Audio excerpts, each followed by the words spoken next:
Never updates the information properly.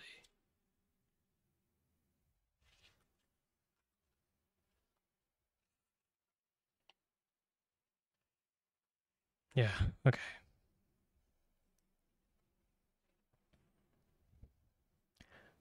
Chapter 5 Divination from the Actions of Birds. That's an O, okay. Oliver walked Ceres to the lantern's house's main door and remained with her as she buttoned her coat against the chill. The sky was clear, the crescent moon hanging so low over an old house to the east that one almost might have stood on its roof and touched a hand to a dead world. "What is this place?" said Ceres. "Is it part of the center?" "Of a sort," said Oliver. "Years ago a writer lived there. He wrote just one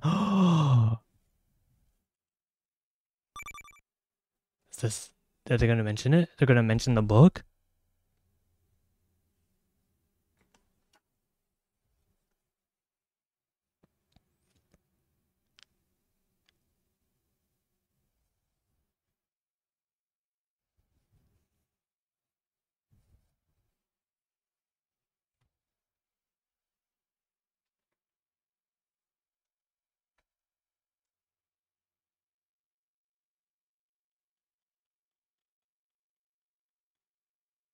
Oh what? Alright, what if I did this?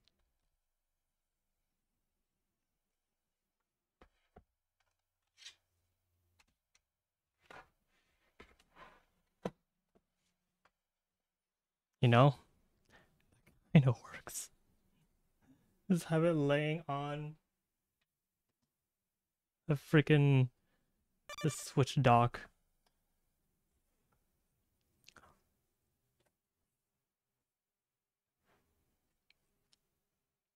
"What is that place?" said Ceres. "Is it part of the center?" Of a sort," said Oliver. "Years ago a writer lived there. He wrote just one book that became famous, published under a pseudonym. He made some money from it, but he didn't have a happy life." "No?" "His wife died in childbirth, along with her baby. He never married again. He just sat in that house, wrote his novel, and lived modestly on the proceeds. Towards the end of his life, he founded a charity with earnings from the book, as well as money he left to him by his father, which he never spent. His father was a codebreaker at Bletchley Park during the war, and afterward invented something to do with computers and coding that made him quite healthy. The money paid for the initial purchase of the land for the Lantern House, and much of its construction. The interest from the fund still contributes to our upkeep along with the royalties, because the book continues to sell, which enables us to provide care for those without the ability to pay." "When did he die?" asked Ceres. She had a vague recollection of all this, a passing reference by her mother or father, after she had left home, only to be discarded as inconsequential. "He didn't exactly." "What?" said Oliver. "I mean, he's certainly dead now, but technically he disappeared and may even be listed as missing in some police file. What happened was what happened. Whatever happened, he was a fading, elderly man when he vanished, and that was almost 20 years ago." When the first book come out. "There's always talk of turning the house into another wing of the center. We're giving it over to office space, but parts of it are particularly old, and subject to all kinds of restrictions on what alterations can or can't be made. At first the trustees tried to rent it out, but nobody wanted to stay there for long, and then it was briefly opened to the public as a museum. But it was just too much trouble to keep it running. After it was used for file storage, now it's vacant. The floorboards are rotten and there are holes in the roof, but the charity money can be put to better use here, and no one else wants to spend what's required to renovate it.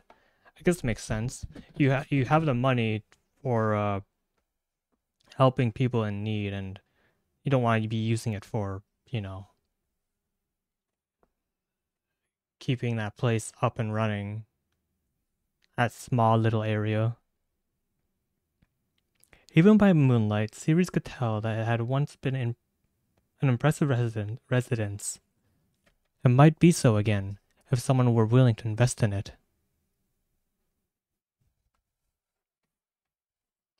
Why didn't nobody want to live there? She said.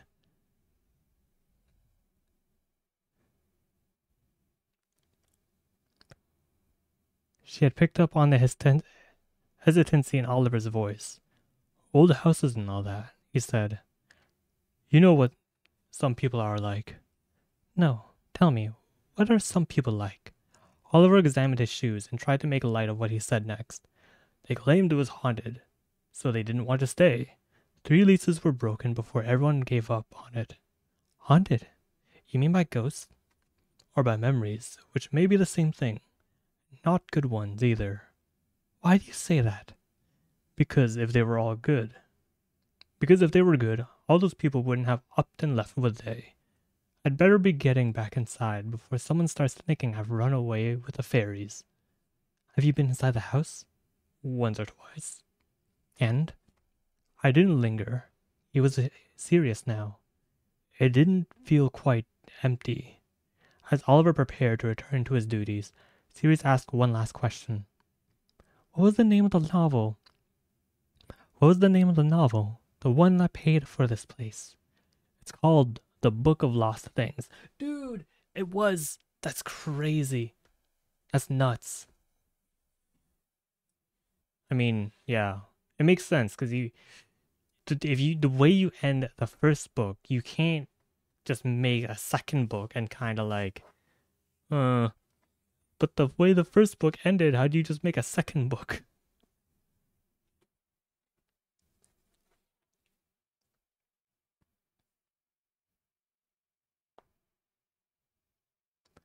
It's called The Book of Lost Things, said Oliver. Actually, I thought you might have read it. Why would you say that? Because it has a crooked man in it, just like your story. No, I don't think I've heard of it. Or him. Well, said Oliver, you have now. Nearing her car, Ceres saw that a rough path wound east through the woods from the parking area. She wondered if it led to the house. Not that she had any plans to go visiting at this hour. She might not have believed in ghosts, but she'd read enough mysteries to know that bad things could happen to a person who chose to wander the woods at night. I'm looking at you, the watcher, like freaking movie watcher.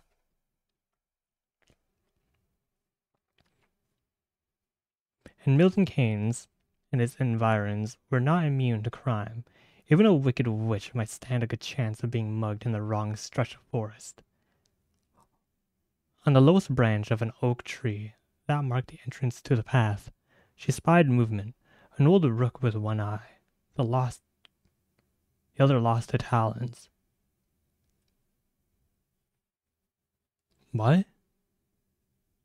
No, said Ceres. It's not possible. You can't have followed us here. The bird croaked 3 times, a response uncannily like laughter, keeping her distance. Ceres leaned down and commenced gathering stones. I'll show you what happens to rooks that think they've found easy prey, she said. I'll make sure you wish that whatever took that eye had some back and finished the job. But when she looked up, the rook had departed. Wait, I don't remember that. Talked about a bird already? Oh wow, we're on chapter 6 already. That was literally 2 pages. Huh.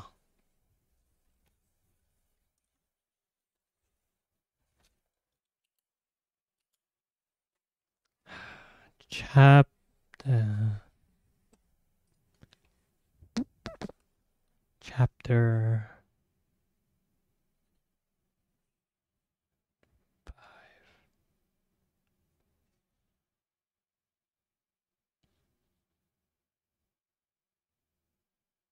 Oliver tells series about the old house.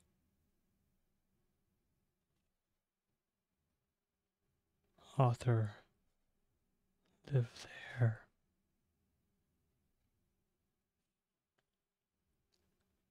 Famous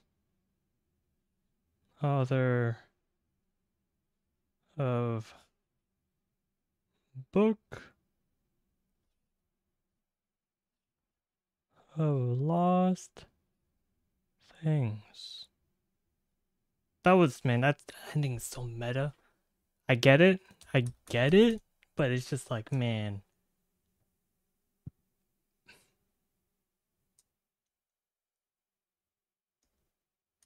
Because the book that you're reading isn't the book he wrote. Because it literally talks about how he ended his life.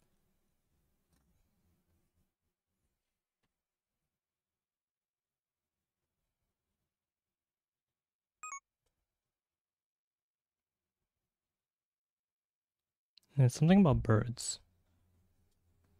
But I did not go into that.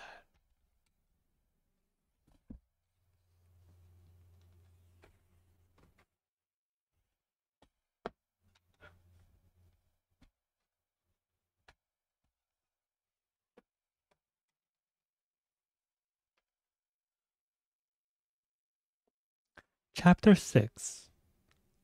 Twilight or Owl Light. Siri slept late the next morning. She did not dream, or if she did, she had no memory of the substance.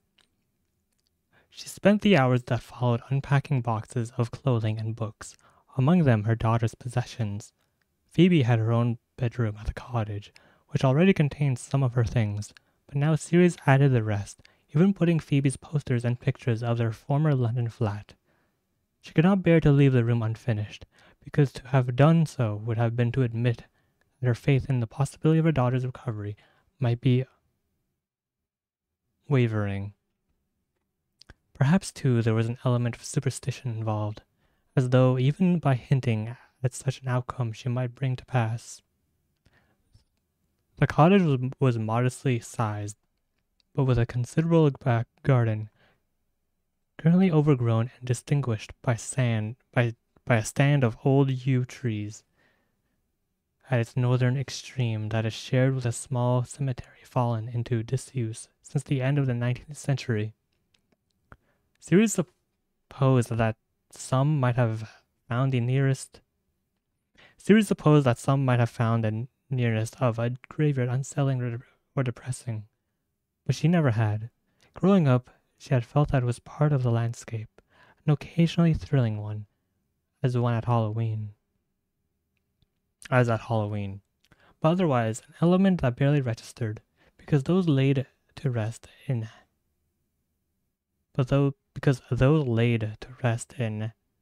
it had some. God, I cannot read this. Because those laid to rest in it had come from the poorest sections of the local community. It contained a few headstones, and someone unacquainted with its history might have passed it by without registering its purpose. The faintest outline of a face formed from leaves, a green man, peered from one of the old gateposts, testaments to the beliefs older than Christianity. By the northern edge of the graveyard ran a small stream which her father used to claim concealed a water horse and a river sprite, and Sirius might be able to spot them if she stayed still long enough. But Sirius had never seen either horse or sprite, and came to suspect that her father invented their habitancy as a means of keeping her occupied when he wanted to read or watch football. To the east, the stream wound past a hillock, said by some to be a fairy mound, but it was once thought that fairies made their dwellings close to cemeteries, to claim the souls of those laid to rest. Her father had always been dismissive of this, if only because, in his views, it meant putting the cart before the horse. The mounds were older than human burial places, and therefore it was men unconsciously who chose to situate graveyards close to mounds, not vice versa. On the other hand, he was scornful of those who, out of caution, stepped around mushroom rings, ascribing their presence to the actions of fairies. As he explained to Ceres, the fungal threads sprouted in a circular shape underground. This was science, and there was no mystery about it. On such esoterica were articles for folklore journals built. Okay, so her father ain't very superstitious about things. Get it? Okay. It was the trees that Ceres especially loved. They were known as a walking yews, formed when the branches of a parent trunk reached the ground and formed when the branches of a parent trunk reached the ground, then layered and extended themselves to produce new roots, as well as interesting archways and grottos first. And grottos for first Ceres, then Phoebe to explore, which regrew as siblings. Benignly neglected, the yews continue to thrive, evergreen, their branches sleeved in lichen. Their bark, upon closer examination, not brown alone, but red, green, and purple too. Lovely and dangerous also, full of poison taxine, used in the past to lace the tips of arrows, so that even a scratch might prove fatal. And so local lore had it, once applied to the stems and thorns of a bunch of freshly cut roses, which were sent by a baker's daughter to a rival in love, who subsequently perished in agony. It's a pretty harsh way to kill someone. Pretty elaborate way to kill someone, actually.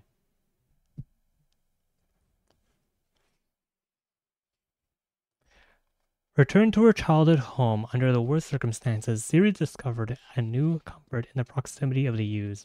Because they endured, damaged, scarred, blighted, they persisted. They declined to yield to death. Even the nostoc, which her mother abhorred,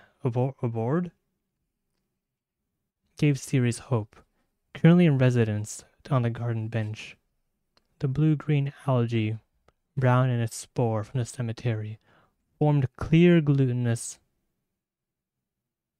clumps across the lawn and furniture. Okay, hold up. Well, if I move it here, let me adjust my glasses.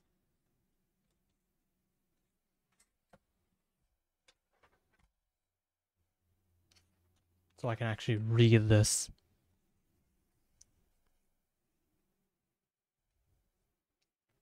Returned to her childhood home under the worst circumstances, Ceres discovered a new comfort in the proximity of the yews. Because they endured, damaged, scarred, and blighted, they persisted.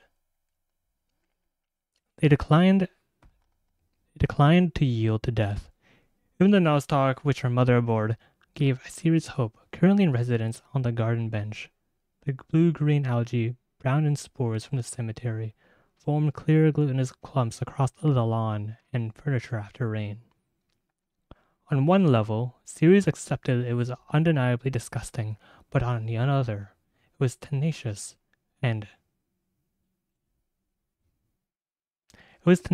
resilient. Nostoc could remain in a dry, seemingly lifeless state for years, or decades, only to revive again at a time of nature's choosing. Her mother, had she been present, would have sliced it away with a hose, but Ceres chose to leave it unbothered. When she grew weary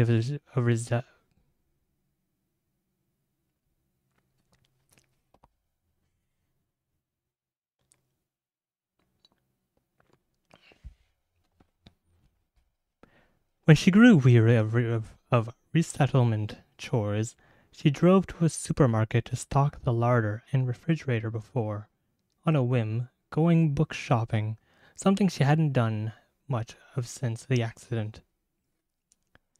She and Phoebe were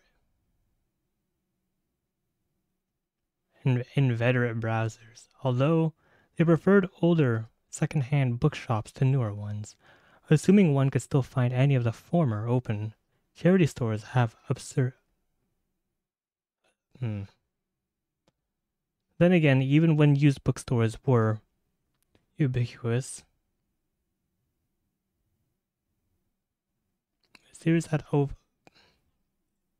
series had often wondered if part of their purpose was to be closed as often as possible, just in case someone should come in and disturb their study disorder by actually buying a book.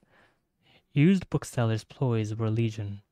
Back in 5 minute signs that remained in place for hours or days, a scribbled phone number to be called in order to gain entry, but destined never to be picked up, assuming it had ever been connected in the first place, and once carefully typed on a line card, the 5 words, closed due to death temporarily, which raised more questions than it answered, not least whether it was the closure or the death that was intended to be provisional.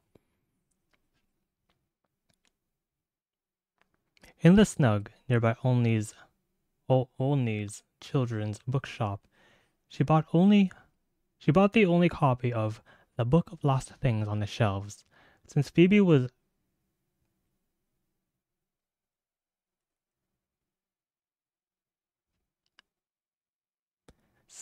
a beneficiary of the writer's largus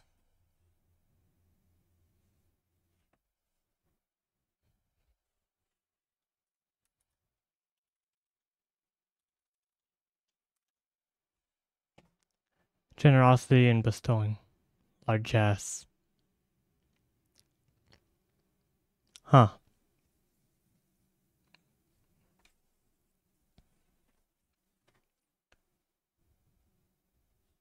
Since Phoebe was a beneficiary of the writer's largesse, Ceres supposed that she should know more about her benefactor's work, having learned more about his life from the internet.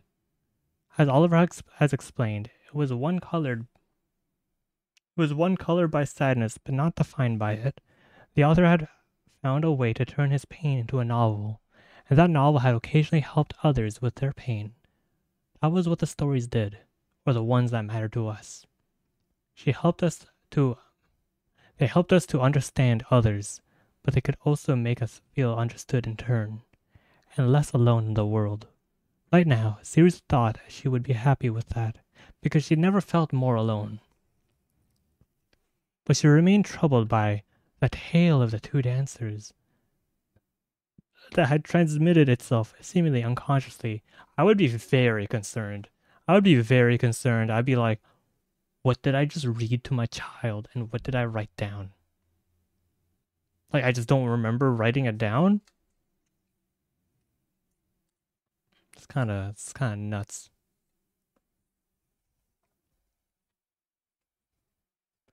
That had transmitted itself, seemingly unconsciously, from mind to mouth to hand, and from there to the page.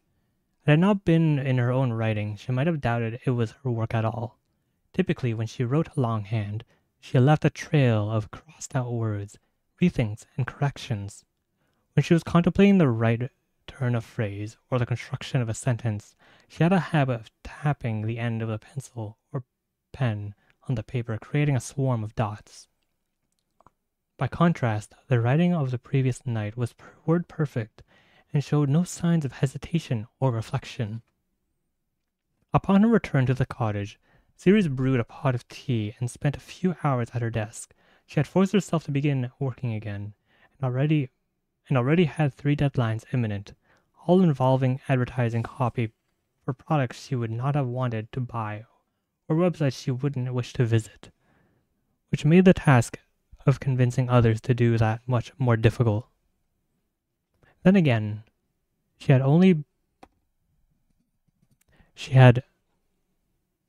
consented to write about products she liked, she and Phoebe would have ended up on the if she had only consented to write about products she liked, she and Phoebe would have ended up on the streets long ago. That was one of the differences between childhood and adulthood. As a child, you often had to do things you didn't want to, including, in Phoebe's case, go to school, finish homework, and eat broccoli, because someone bigger and older told you to do them. As an adult, you still had to do things you didn't want to do, but if you were fortunate, somebody paid you to do them, which helped a bit. Not wrong. You get paid to do something, but as a child, you just gotta eat those broccolis, you know? Once the work was completed and the day was mellowing into evening, Ceres allowed herself a glass of wine to accompany her reading of The Book of Lost Things. It had been a long time she had opened a work of fiction of her own for her own pleasure. Mostly she read for Phoebe, even before the accident, and now she found it hard to associate the act with anyone but her daughter. Not to be reading aloud felt odd to Ceres, so much so that it took her a moment to realize. She could hear herself reciting the opening of the novel to the empty room, like a spell or incantation. Once upon a time. Who even began a book that way anymore? Ah, no. There was that sudden sharp sting of loss again, as she caught herself using one of her daughter's favorite sentence constructions. A formulation on which Phoebe fell back when something was particularly frustrating or bewildering. Who even knows that song? Who even knows that song? When even was that? What even is cauliflower? God, she missed the sound of Phoebe's voice so much. It was the quiet that was so hard to hear, so hard to bear. As though Ceres was gradually being prepared for a lasting silence to come, when she would no longer even have her daughter's breathing to console her, and a reminder that she remained in the world. But how to balance this with the despair that descended on her more frequently and most acutely in the hoary light before full dawn, come it had also come upon her as she drove home from the lantern house that night before, the secret wish that this would all just come to an end, a resolution for her, or for Phoebe. No! She shouted the word to the empty room, startling herself. I take it back. I didn't mean that. To the dust motes caught in the lamplight. I will not part with her, not like this. Whatever it takes, I want her to return to me. The crumbs on the plate, and the spilled tea in the saucer. She is my child. To the spiders in the corners, surrounded by the shriveled discards of the quarry. Are you listening? To the woman in the shadows, who only... What? To the woman in the shadows who heard only what she wanted to hear.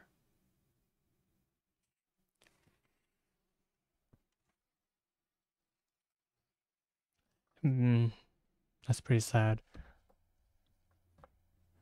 She definitely regrets saying anything of like wanting to give up,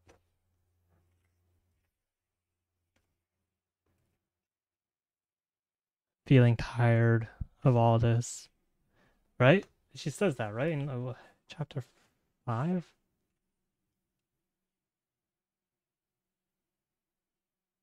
I don't think I can keep doing this. Yeah, that's it. That's what she said.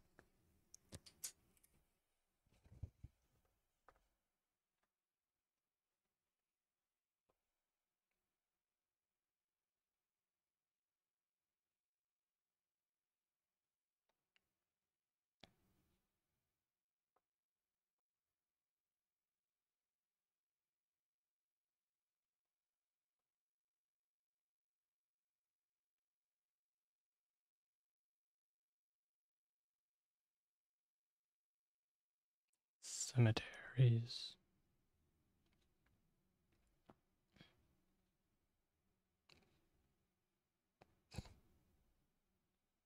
Buys Book of Lost Things.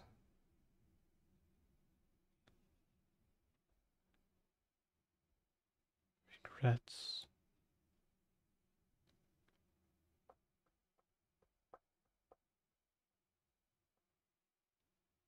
feeling like she's giving up it to the empty room. And Woman in Shadow?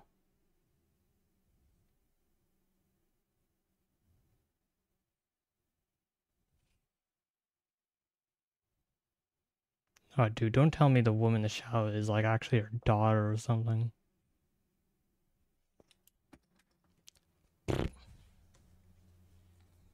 Chapter 7 Mystery. It was dark, and the book had been set aside in favor of the nightly news, which turned out to be an error given that it was dominated by Russian tanks bombarding villages and scientists prophesying imminent climate catastrophe. Before the accident, the latter had particularly troubled Phoebe, who couldn't understand why politicians weren't rushing to save the planet. It had been left to Ceres to try to explain that. Rather like some small children, politicians were driven by short to medium-term gain, and rarely thought further than the next election, which only confirmed Ceres' view that the politics was no proper pursuit for an adult. She gave up on the news bulletin after only 10 minutes. She didn't need to be made to feel more impotent.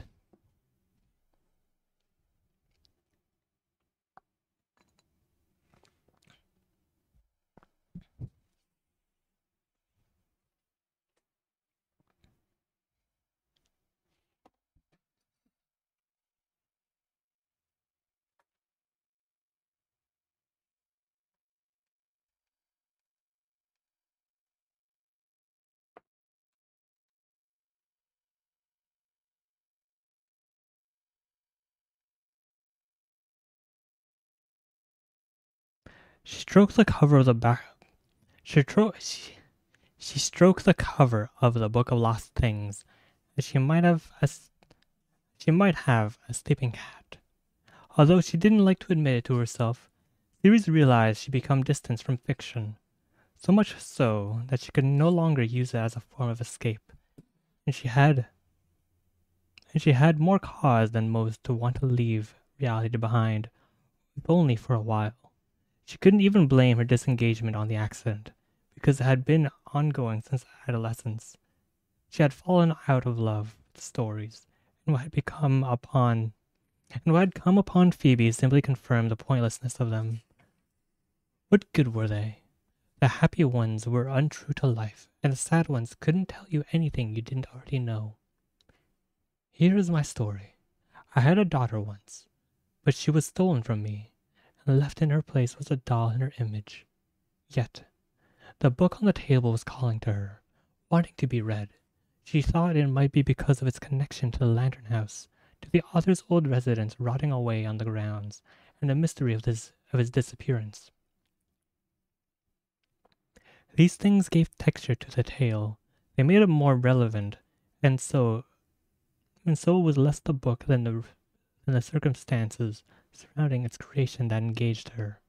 This is what she told herself, even as she caught the lie lurking. It was peculiar, but everything about the experience of reading this novel now made her perplexed. Earlier she had found herself becoming immersed in it without noticing, and when at last she surfaced, she was shocked to find that nearly 2 hours had gone by. So lost that she had been in the story, a boy who loses his mother, gains an unwanted stepmother and half-brother, and ventures into a land, real or imaginary, that was never clear. Built from the books on his shelves and the fairy stories that he loves, in its pages dwelt the crooked man, the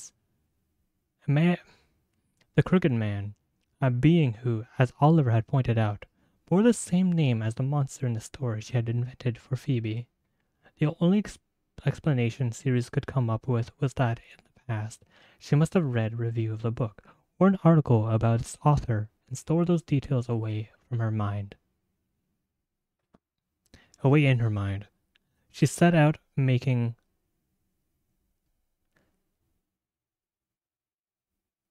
She set about making supper. Even though she was not particularly hungry, her pleasure in food, like her pleasure in so many things, had been taken from her. She ate only to sustain herself, whatever little use she was to Phoebe at present. She would be no use to her at all if she ended up in the hospital herself due to neglect. After supper, she read some more of the book, taking her more than halfway through. When she could read no more. Ceres, called her mother, now lived modestly in northern Spain for much of the year, and rarely went to bed before 2 in the morning. She left England not long after Ceres' father had died. She couldn't face a grim winter there without him by her side, she said, but then it turned out that she didn't want to face the English spring or autumn without him. Although she could about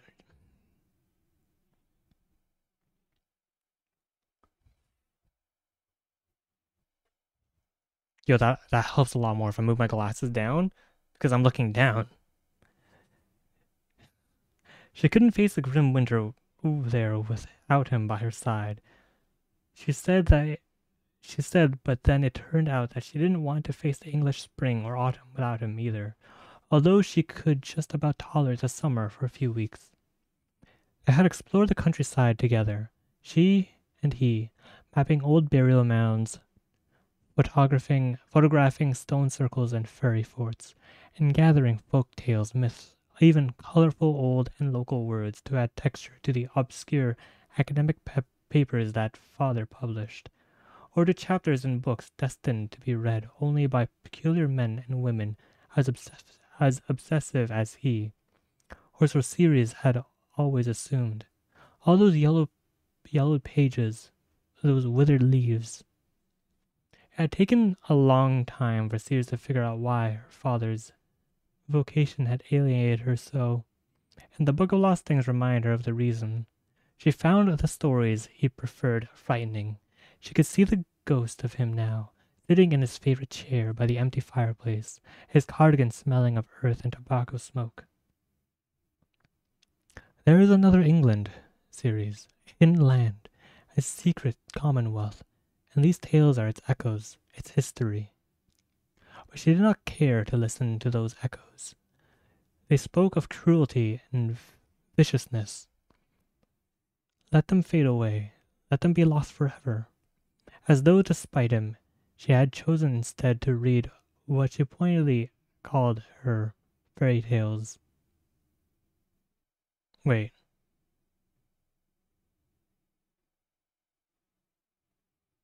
Okay. But she did not care to listen to those echoes. They spoke of cruelty and viciousness. Let them fade away. Let them be lost forever. As though, despite him, she had chosen instead to read what she pointedly called her fairy tales, a term that always made her father wince, and the prettier the princess, and the happier the ending, the better. Fairy godmothers, fairy helpers, benevolent beings with wings and wands. She adored them all. But those are not fairies, Ceres, he would tell her. They're good fairies. There's no such thing, because you only believe in bad ones. There's no such thing as bad fairies either. But if they're good and not bad, what are they? They're other, Ceres. That's what they are, other. And his voice was firm and full of conviction, as of one who believed in the objective reality of and his voice was firm and full of conviction, as of one who believed in the objective reality of such creatures, because he did believe. For her father, the past and present ran alongside each other, largely on parallel lines, but they touched in ancient places where where the land held memories, the way graveyards stored bodies. Those memories crept into earth and stone, metal and wood, infusing inanimate materials with their essence. Around such locales myths and legends gathered. And out of them came stories, books, histories, so that the boundary between what was real and unreal became more and more obscured. As each teller extracted layers of meaning and added new layers of their own, actuality became shadowy, smudged, and so the world was altered. Because her father would tell her, once a book or story was told for the first time, reality itself shifted. The story became part of the world, and anyone who heard it or read it, in whom it took in and in whom it took root, was never the same again. Stories were a benign infection, transforming their hosts were generally benign because some books could reshape people for the worse. Pure enough venom into a book, or warp truth sufficiently in its pages, and you could turn a weak mind hateful. It's not wrong. I mean, people are easily influenced by media, right?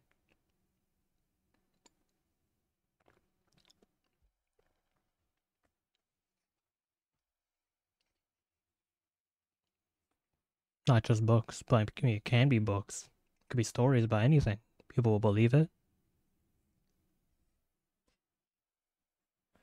But the more one read, and the wider one's readings, but the more one read, and the wider one's reading, the stronger one's mind became. This is why, this was why, in the end, her father was content that his daughter consumed any books at all, even if they weren't always the ones of which he approved. What mattered was that she appreciated the value of literature. When some idiot politician or finger-wagging do-gooder complained about the books on school reading lists because they dared to treat adolescents with respect or acknowledge the issues of race, sexuality, and gender might be some relevance to them as they strode the path to adulthood, he would always make the same remark. It's not the people who read books you have to worry about, but the people who don't.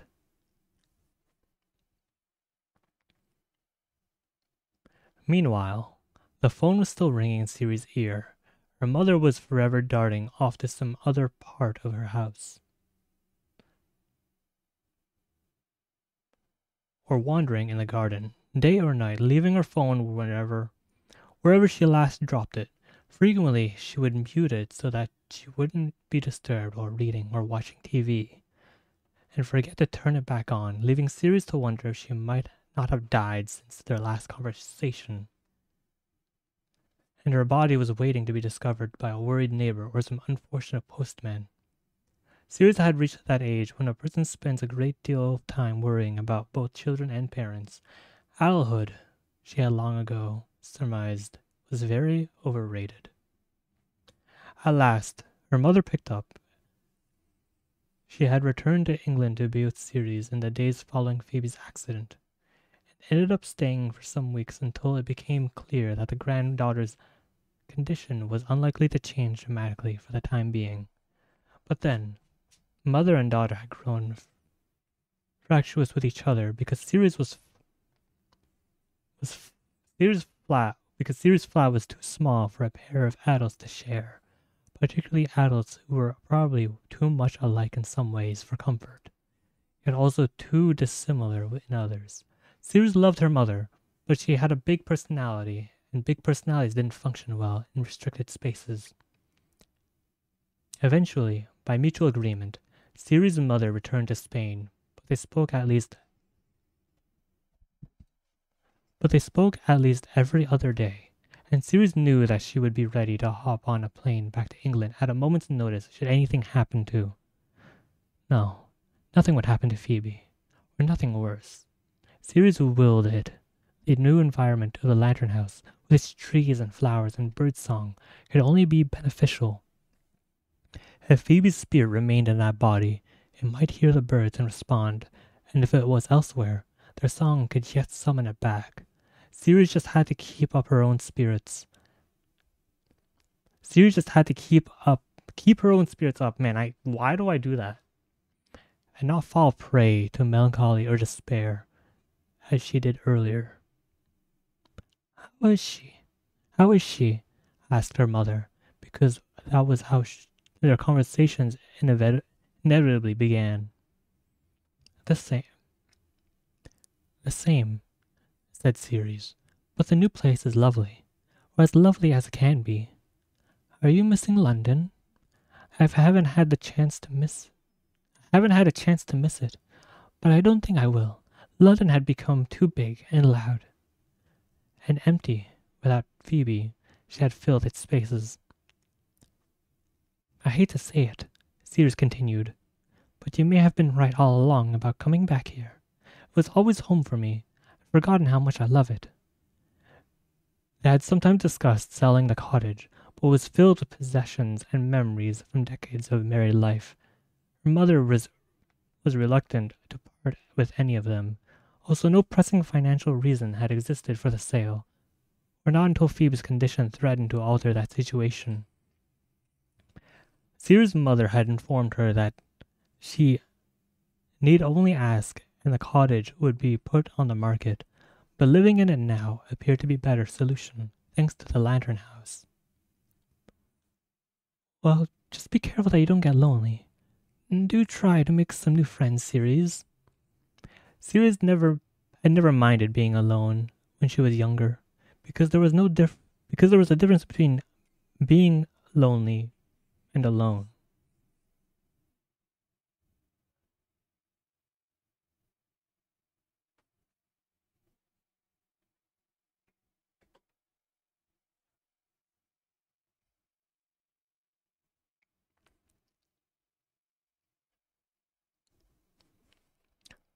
Ceres had never minded being being alone. Ceres had never minded being alone when she was younger. Ceres had never minded being alone when she was younger, because there was a difference between being lonely and alone. Books helped back then, because a person with a good book could never be lonely. Then Phoebe had come along, and Ceres didn't have time to be alone, and was never lonely as long as her daughter was around. I was going to ask, what happened to the father, but then I totally forgot. He left. Deadbeat father. Left. Before she was born, I think? I don't remember.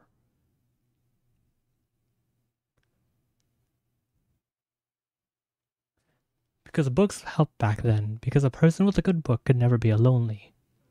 Then Phoebe had come along, and Ceres didn't have time to be alone, and was never lonely as long as her daughter was around. But with Phoebe in a state of suspension, Ceres, too, was held in stasis. She was alone and lonely. Something would have been done about it. Something would have to be done about it. Perhaps something already was being done. I've started reading again, she said. Books, I mean. Books aren't the same as friends, aren't they? Dad would have disagreed with you. Your father disagreed with me on many things, which was one of the reasons we got along so well. Because they were unimportant things? No, because secretly we both knew that I was right and he was wrong. He preferred not to admit it, and I was happy to let him have his pride. There was some truth to this, Ceres admitted. Her father was a man who dwelt in many worlds, the real one far from being his best loved. Being his best loved, the presence in it of a wife and daughter notwithstanding. Had her mother not kept him anchored to the ground, he might well have floated away, a distant figure receding into the clouds, his head buried in a history of megalithic circles and underground tombs, or a paper on the differences between dryads and hamadryads. I worry about you, said her mother. I'm concerned about what all this is doing to you. If only you had someone by your side to share the load. This was another of her mother's frequent tunes. She couldn't grasp why Ceres remained single. Okay, I see. I thought she was just asking if you need help. Bro, what? Stop being single so you have to deal with this alone. Bruh. Or I guess that's why she wants her to make friends at the same time.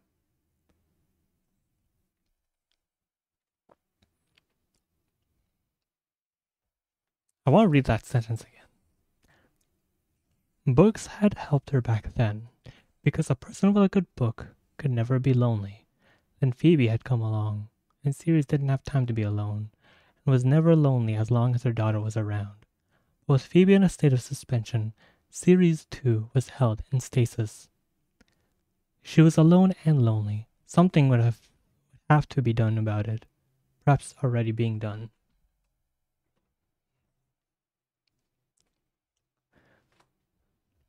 I worry about you, you know, said her mother. I'm concerned about what this is all doing to you. If only you had someone by your side to share the load. This was another of her mother's frequent tunes. She couldn't grasp why Ceres remained single, and Ceres would have struggled to explain, even had she wanted to. She had been let down badly by Phoebe's father, which was part of it. This had made her not mistrusting men, but wary of them, especially with a young daughter to consider. She didn't want to introduce a new man to Phoebe's life just because she occasionally missed male company, or the bed was too big, or so far she hadn't met any man about whom she felt sufficiently deeply to consider allowing him in. But it was also the case that she and Phoebe had become their own unit. They had established routines and patterns that worked, and with which both of them were content. Ceres hadn't wanted anyone else to disrupt this, not unless she was absolutely certain it was the right person. And since that was difficult, even impossible, to know, she had settled for a life without a partner. It wasn't always easy, but she was content with the decision she had made, or had been, until the accident. A boyfriend, you mean? Just someone, said her mother. I might get a dog. A dog isn't someone, it's something. But now that you come to mention it, a dog might not be such a bad idea. You can talk to it, and it won't talk back. Like Dad, you mean? Your dad didn't remotely resemble a dog. He wouldn't have dreamed of doing what he was told, even for the promise of his biscuit. It was hardly enough to get him to remember what he was supposed to buy if I asked him to go to the shops. I used to wait by the phone for him to get... I used to wait... I lost. Where was I?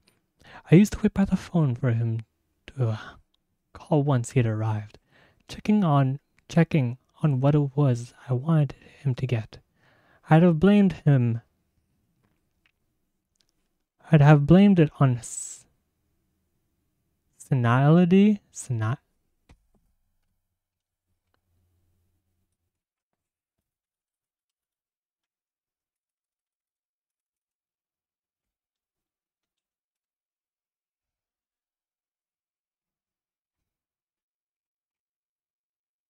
Yeah, like senile. Except he was sharp as a tack right to the end. However much he might have pretended otherwise, and there was no point in giving him a list because he always left it behind, or somehow misplaced it in an overstuffed pocket. I did once consider writing things on his hand, but to be honest, I wouldn't have put it past him to have lost a hand somewhere between the front and the end of the street. He was the most infuriating man, and I loved him with all my heart. Ceres let her gaze roam over the living room of the cottage. There was so much of her father here. The books, the maps, the woodcuts on the walls, his armchair, even a couple of his pipes in a rack on the mantelpiece. along with a stuffed platypus in a glass case. He claimed not to be able to remember buying the platypus, which had shown up on the mantelpiece while Siri's mother was in the hospital for the removal of gallstones, and refused to part with it upon her return, arguing that it added character to the room. What an odd, a very specific odd thing to mention in that book.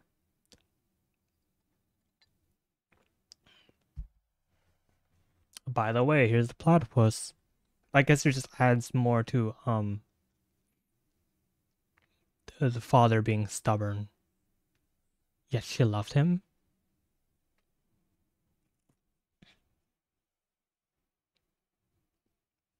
Nooks in the brickwork were still frosted with wax from the candles he would light up, and the shelves in the halls were filled with pieces he had found in the earth during the explorations and excavations. Viking stone-carved animals, Saxon arrowheads, shards of Roman pottery, even jewelry made from semi-precious metals. He had been scrupulous about handing over valuable or uncommon items to the authorities, though he knew they would probably just end up stored in some dusty box in a museum basement. Only one thing he had kept that he should have surrendered: a Roman dodecahedron dating from the 2nd or 3rd century. It was 3 inches in diameter and consisted of 12 pentagonal faces, each with a circular hole in the center. Although the holes were not of the same size, and each face was surrounded by 5 small raised circular knobs. Her father had spotted it in disturbed soil near Hadrian's Wall, the barrier built by the Romans to fortify the south of Britain against the northern tribes, and kept it for himself. The attraction for him lay in the mystery of the object, because no one had yet been able to establish the purpose of a dodecahedron. One theory was that it might have been used for soothsaying, but the dodecahedron bore no symbols or inscriptions, so how could one divine knowledge from it? The knobs meant that it couldn't be thrown easily, so it wouldn't come to rest on the side of which it was dropped. That meant that dodecahedrons didn't work as gaming device either. Some frustrated experts declared them to be purely decorative, but her father had never accepted this. In the end, he stopped reading other people's opinions of the dodecahedron together. We should do that. We should, just make random... Dude. Ancient future civilizations discovering fidget spinners. What could they have been for? Was it an instrument of some kind to measure the distance of... Nah, man, we just played with it. Just a toy.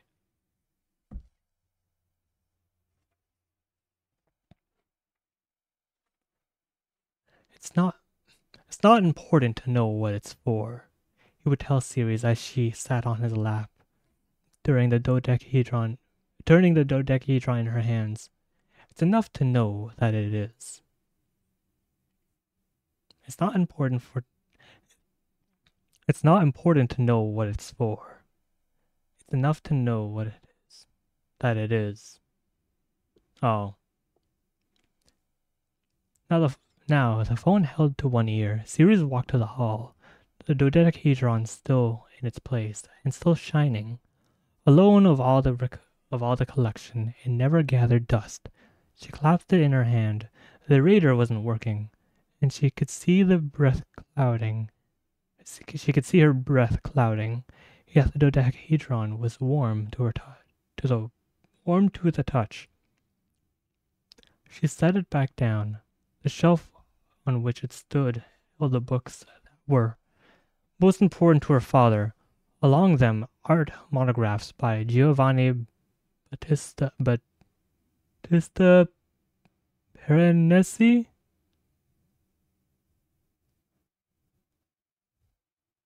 Okay. Gardner's Oliver Cromwell from 1901, which had been awarded to his own father as a school prize. As all 3 men, Ceres' father, grandfather, and Cromwell, had been born in Huntingdon, Cambridgeshire. 2 volumes of Milton's Paradise Lost, which I regard as the greatest poetical work in English dating from 1719, and 5 small volumes of Livy in Latin, Livy in Latin, bound in red and gold leather, published in Germany in the 19th century. From the latter, Ceres could remember her father translating for her, behind her mother's back, of course, the story of Regulus and the 3rd century BC Roman general paroled by the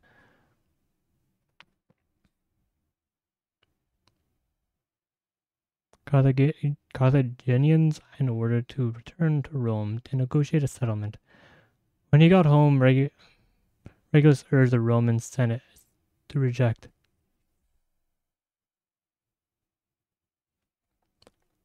their offer before against the protests and his own people, returning to Carthage to fulfill the terms of his parole, under which he had promised to go back. First troubles.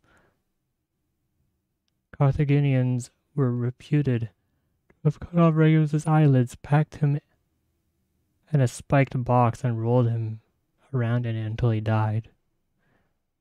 Not unlike the unfaithful servant in the story of the Goose Girl by the brothers Grimm, one of the folk tales of which her father very much approved, because someone perished painfully at the end.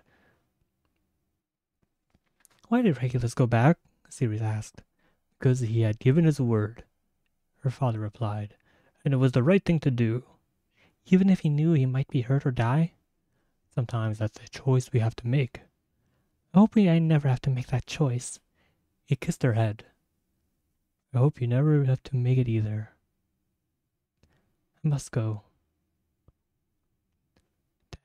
Oh, Dad, I must go, Ceres told her mother. I'm bone tired.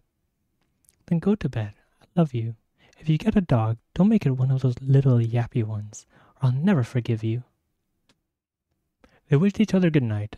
Ceres turned off the lights, put a guard in front of what remained of the fire, and climbed the stairs to her bedroom. She didn't pull the curtains on the window because she liked to fall asleep by moonlight in winter, knowing that she wouldn't be woken at some ungodly hour by the rising sun. As it happened, she barely had time to register the unsheathed blade of the moon before she was asleep, and so did not hear the flapping wings of the glass, or notice the tendril of ivy force of its way through the crumbling brickwork of the wall and curl itself quietly, almost watchfully, into a corner. Flapping wings at the glass, tendril ivy force its way through the crumbling brickwork. Okay.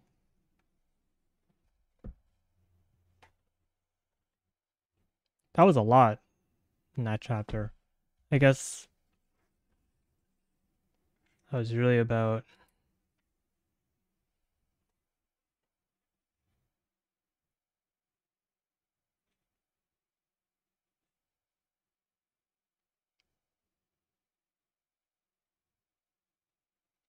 continue reading and calls her mother.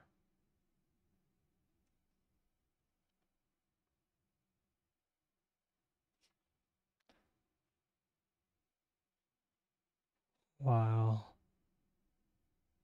describing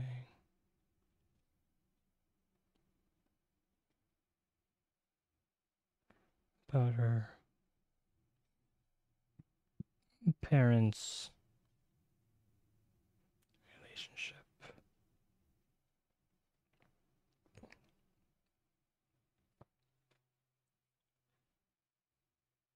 Dad always wanted Ceres to read.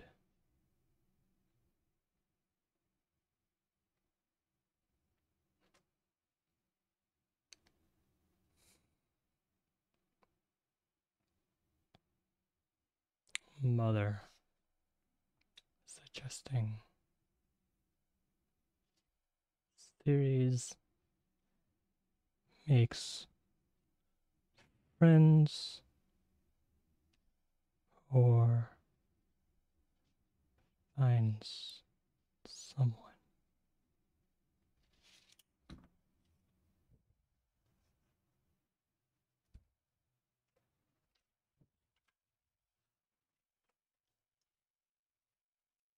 I guess I should also add sleeps. Wow.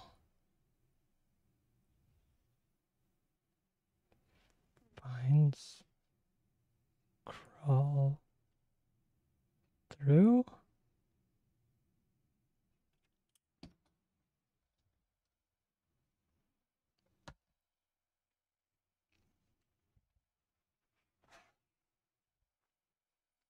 Chapter 8. Hydrate.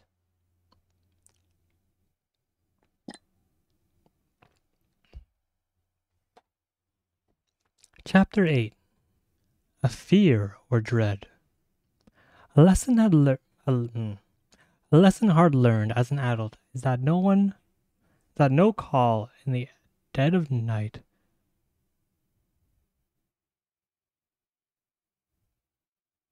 presages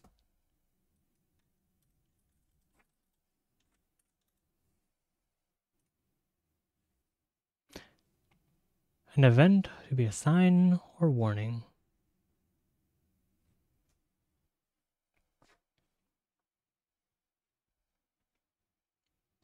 A lesson hard learned as an adult is that no call in the dead of night presages any good.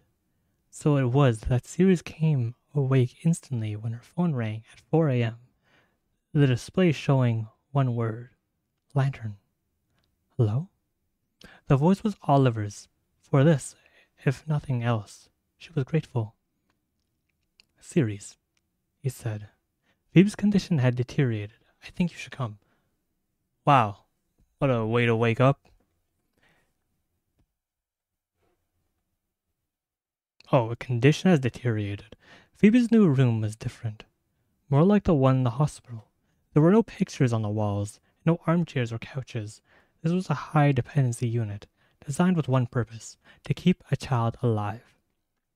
Sirius was trying to listen to what the silver-haired doctor was saying.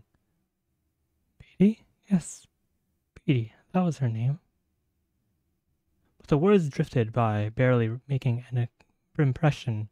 Sudden, unexplained, difficulty breathing, because her attention kept returning to her daughter.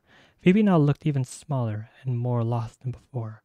Sirius so badly wanted to hold her, to put her head to her breast and stroke her hair, to tell her everything would be all right, that she needn't be afraid.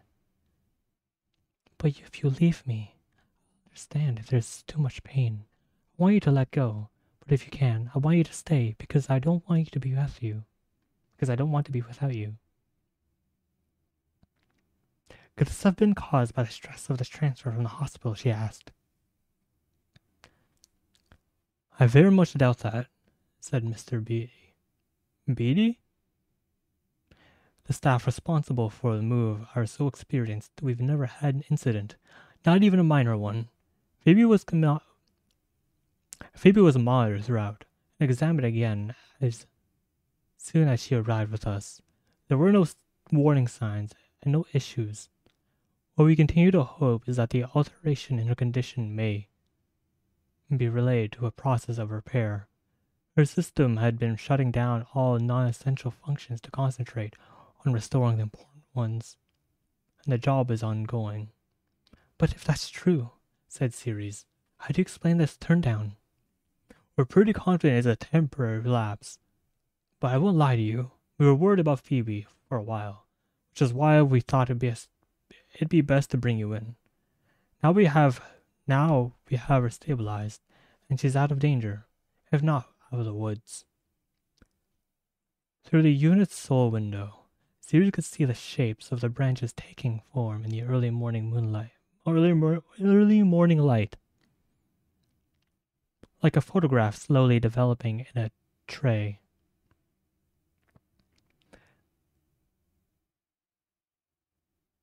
They appeared chimerical to her, intruders from an alien environment, Here was a world of plastic, metal, glass, electronics, and there one wood, bark, grass, and sap. Somehow her daughter straddled both, her body lying unmoving in one while her soul wandered the other. Can I stay here with her? Said Ceres. Not in the unit itself, I'm afraid. Although you can take one of the parental suites. We do our best here, but it's not for the Savoy. Savoy?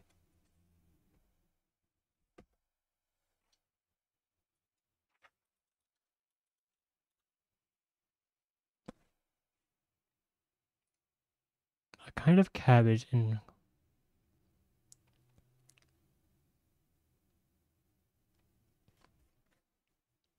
You might be more comfortable at home, but it's completely your choice. If there's another change, you'll be the first to know, and you can call us at any time to check on her. But as I said, cautiously optimistic. But as I said, we're cautiously optimistic that we've arrested the decline. Ceres could only nod. She wanted to thank she wanted to thank her for what she'd done, but the words couldn't come easily. By the time she found them, the doctor was gone. Only Oliver remained. Together they watched the nurse check on Phoebe. Her movements swift and efficient, no time or effort wasted. Only at the end, as she was leaving, did she pause to stroke Phoebe's hair, and a look of tenderness and understanding was exchanged between nurse and mother. That should be me, thought Ceres. I should be the one to console her. I told you, said Oliver. She's a fighter. No, said Ceres. She's just a child. A child shouldn't have to fight. Not like this. It's not fair. None of it is fair, said Oliver. But it is her battle, and all we can do is aid her in it. There was a movement when he slipped. When she might have But this is her battle, and all we can do is aid her in it. There was a moment when she slipped, when she might have lost, but we were there for her, and the fight goes on. Ceres turned to him. How do you do it, Oliver? She asked. This job of yours, it's so hard. All these children, with all their illnesses. Because it's not a job, said Oliver. Not to me, not to any of us. It's more than that, much more. And I do it because not doing it would be harder, if that makes any sense. Not to be here for them. Not to sit with them in the night when they're scared. Not to be able to explain to them what's happening or why. I couldn't do anything else not now. Nothing else would have such meaning. Even at the worst moments, I've never regretted the decision to come here. Never. But I also know what I feel for each of these children, for all their depths, is infinitesimal compared to what you feel for Phoebe and what you're going through now. All I can tell you is that I can understand. Wait, all I can tell you is that I understand it. A fraction. Ceres reached out and held his hand tightly for a moment. I'd like to stay here for a while, she said. Not to watch over her. After that, I know you'll do the same. I'd like to stay here for a while, she said, to watch over her. After that, I know you'll do the same. Yes, said Oliver, I will. And he left her with her child. In the days that followed, that was it for that chapter.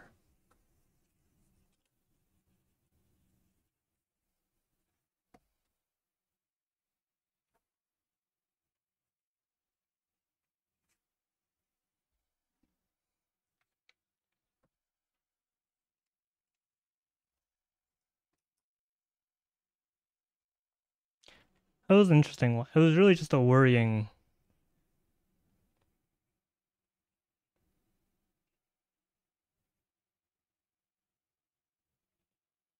wake-up call.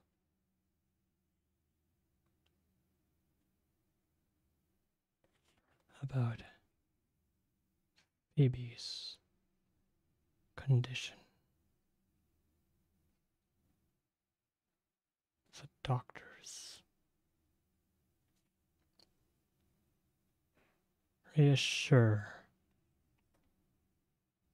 series.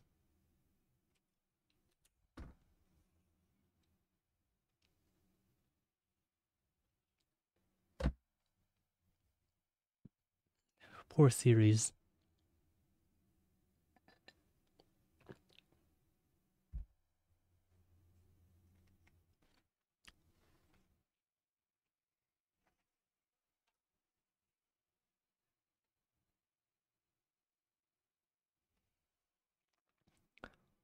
Oily skin irritating, coating on envy.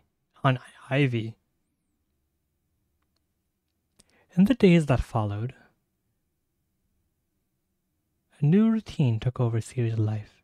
Despite the Lantern House's assurances that she would no longer Despite the Lantern House's assurances that she would be notified immediately of any developments, she found that she couldn't relax at the cottage. Her nerves were constantly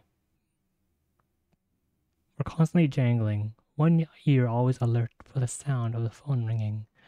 She was reminded, too, of her father's death, and how the hospital had called after midnight to say that she could come immediately, because his race was nearly run. Ceres had been staying at the cottage with her mother and Phoebe.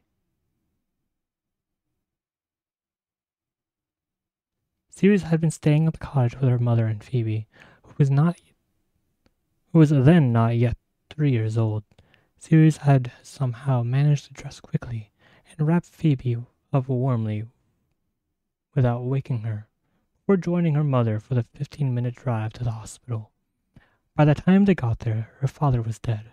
His hand was still warm as Ceres held it, and all she could think of was, "We should have been here.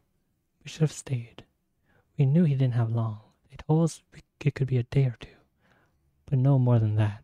Instead, it was just a few hours, and we weren't beside him at the end. He died without us. We didn't even get to say goodbye."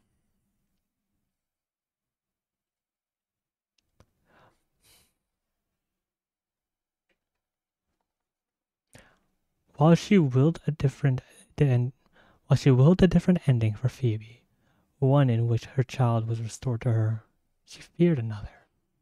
She would not allow Phoebe to be alone if that moment came.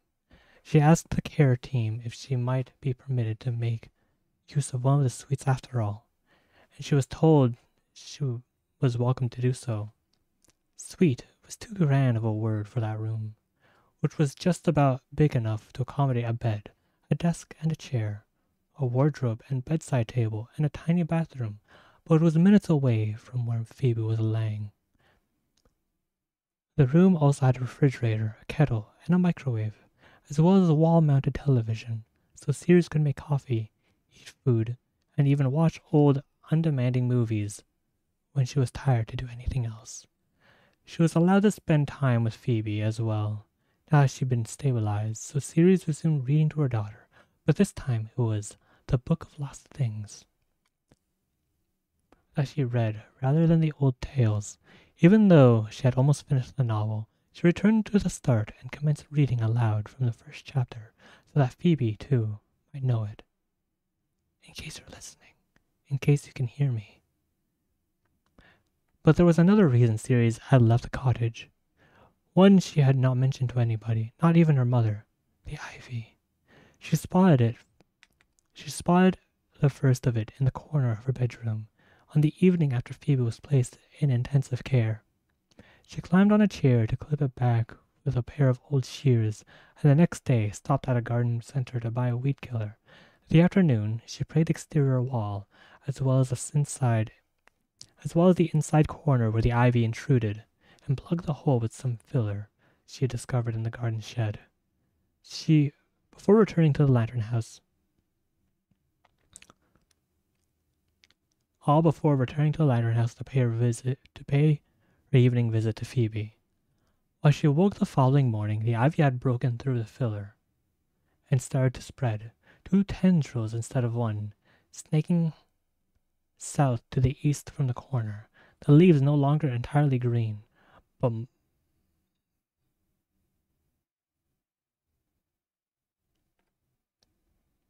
I man, when there's a dash and then like continues a word, that screws me up every time. But mottled yellow and white, as though the poison she had sprayed had left it physically altered but otherwise unharmed. She attacked it again with the shears, but it was harder to cut than before, and she had the disturbing impression that it was actively resisting her. Learning from the last assault and adding an extra layer of protection to its stem, she even after them even after she managed to sever the branches, they fought her attempts to wrest them away. And when she finally managed to yank them free, she took a layer of paint and a chunk of plaster with them, disfiguring the wall. Also, despite wearing gloves, Ceres developed a rash on her wrist and fingers, and had to pry green, splinter-like fragments from her flesh. Jesus. But worse was to come. When she went downstairs to find the ivy had entered the kitchen too, devising points of access by the windowsill and from behind the cupboards. These leaves too bore the new coloration. Ceres didn't even wait until the after breakfast, but immediately went outside and began spraying again until the 5-liter container of weed killer was empty. She could only hope that it worked. The prospect of hiring someone to remove the ivy filled her with dread. Apart from the fact that she had always liked how it looked on the cottage, the way it had adhered so tenaciously to the walls of her bedroom suggested that wrenching it from the exterior might damage the stonework. Money was already tight without adding expensive repairs to her outgoings in order to keep the winter chill out, or prevent the cottage from crumbling around her. Lord knew what her mother would have to say about that. Ceres went back inside, made breakfast, and did a couple of hours of work. At noon she drove to the lantern house to read to Phoebe. She left shortly after 2, brought bread, milk, and a newspaper, and was home by 3. She pulled up outside the cottage, got out of the car, and took the bag of groceries back to the and took the bag of groceries from the back seat. Only then did she notice what had happened to the ivy. The gardener's name was Green, which Ceres might have found amusing at the time. Andrahelix, he said, as he stood before the house. English ivy, strong-willed stuff. Once it gets foothold, that's the devil to dig out. But why is it red in places? The ivy on the cottage walls, green for so many years, then briefly tinged with yellow and white, now showed a clear internal structure on its leaves, as though sanguinary fluids, not water and sugar, were flowing through them. Could be a pest infestation, said Mr. Green. Or too little phosphorus in the soil. Sometimes people mistake Boston ivy for English, and Boston reverts to red in autumn. But you don't see Boston ivy so much round here.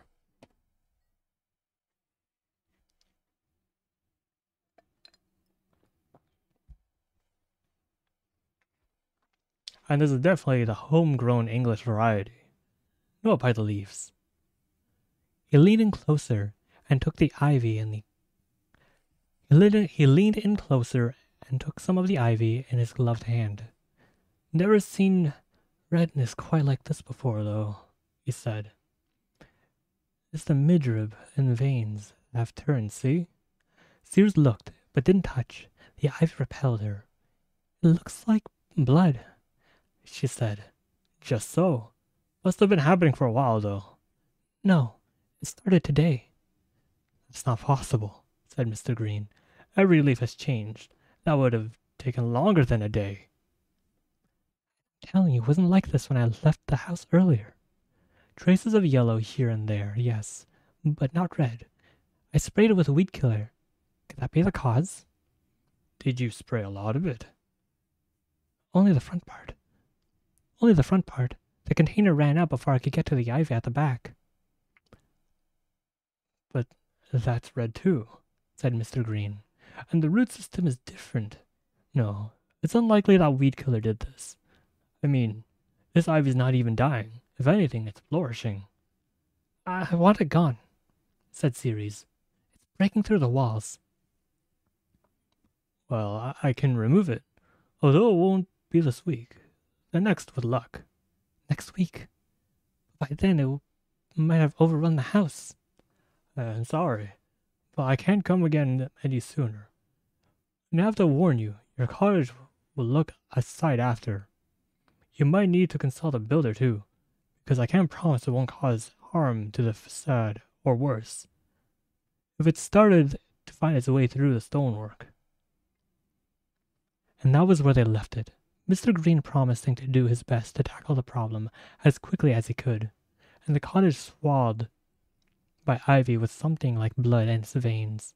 This, then, was the real reason why Sirius had elected to stay at the care home for a time, while she sat by her daughter's bedside, reading, reciting, creating, channeling.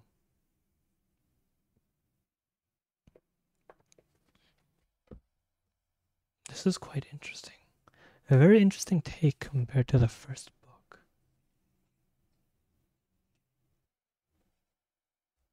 Book 2. The Tale of the Man of Ivy.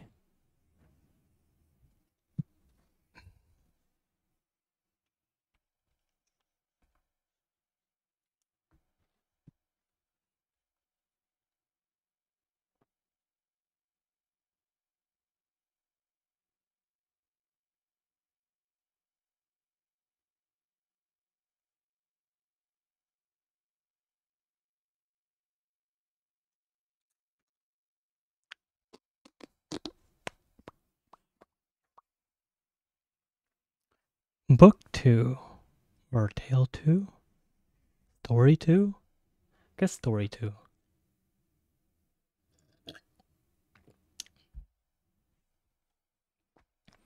The Tale of the Man of Ivy. Once upon a time, in a land both far from this and the very near, because sometimes distant places are closer than you think, and more similar too, lived a man named Jacob. He owned a small farm, but dreamed of owning a larger one. He was married to a pretty wife, but secretly yearned to be married to a more beautiful one. He had a scholarly, amiable, amiable,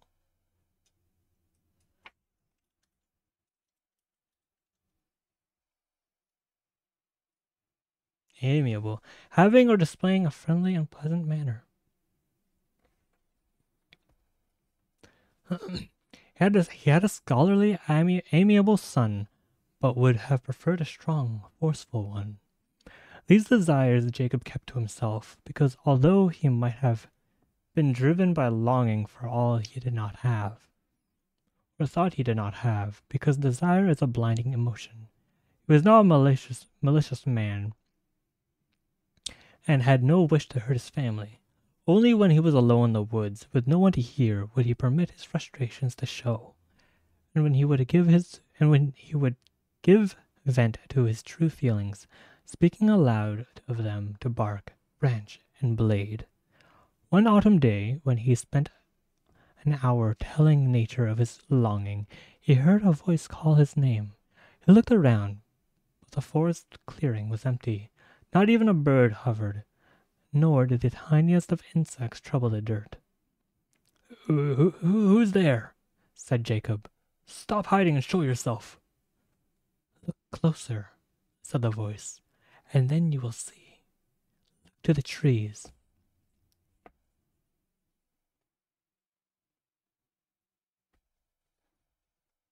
And Jacob did as the voice told him, first gazing up at the crowns, then peering behind their trunks, until finally he came to an old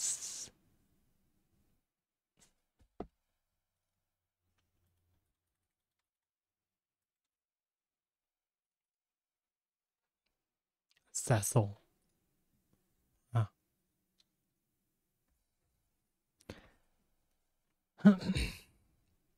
And peering behind their trunks until they finally came to an old Cecil oak, its bark overgrown with thick ivy, and there, in the heart of the greenery, he saw a face formed by the arrangement of the fronds. It had only darkness for eyes, and a hole for a mouth, yet a face it undoubtedly was, though it would have been easy for someone to miss. It had not been though it would have been easy for someone to miss it had they not been searching for it. As Jacob watched, the fronds at the mouth moved, and the voice spoke again, a dry whisper, a rustle, like dead leaves driven before the breeze. I was not hiding, said the voice. It was one thing to hide, another not to be noticed. Who are you? Said Jacob. What are you? I suppose one might term me a spirit. Some might even refer to me as a god. But how are you called? Said Jacob. Why, I have many, many names, some of which have never been uttered aloud by men. Today, for you, let me be called Bonat? Bonat?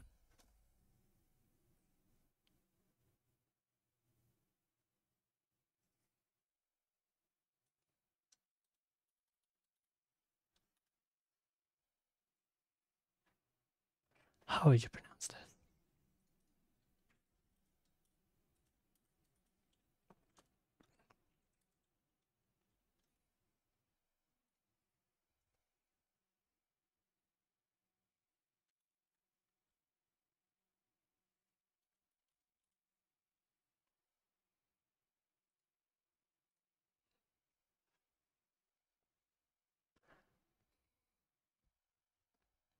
Is this a real name?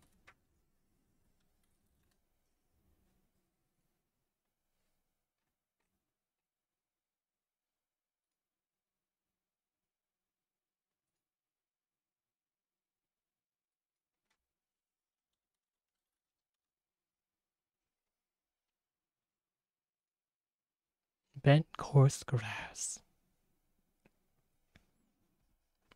I'll just say bayonet. Bayonet? Bennett? I'll say Bennett. Bayonet. Bayonet? Bayonet it is then, said Jacob, even as he thought that this was a curious name, for it referred to a place of bent grass, of crooked greenery. But then, this was a curious creature, whatever it might be. How long have you been here? He asked. Long enough to have listened to your complaints.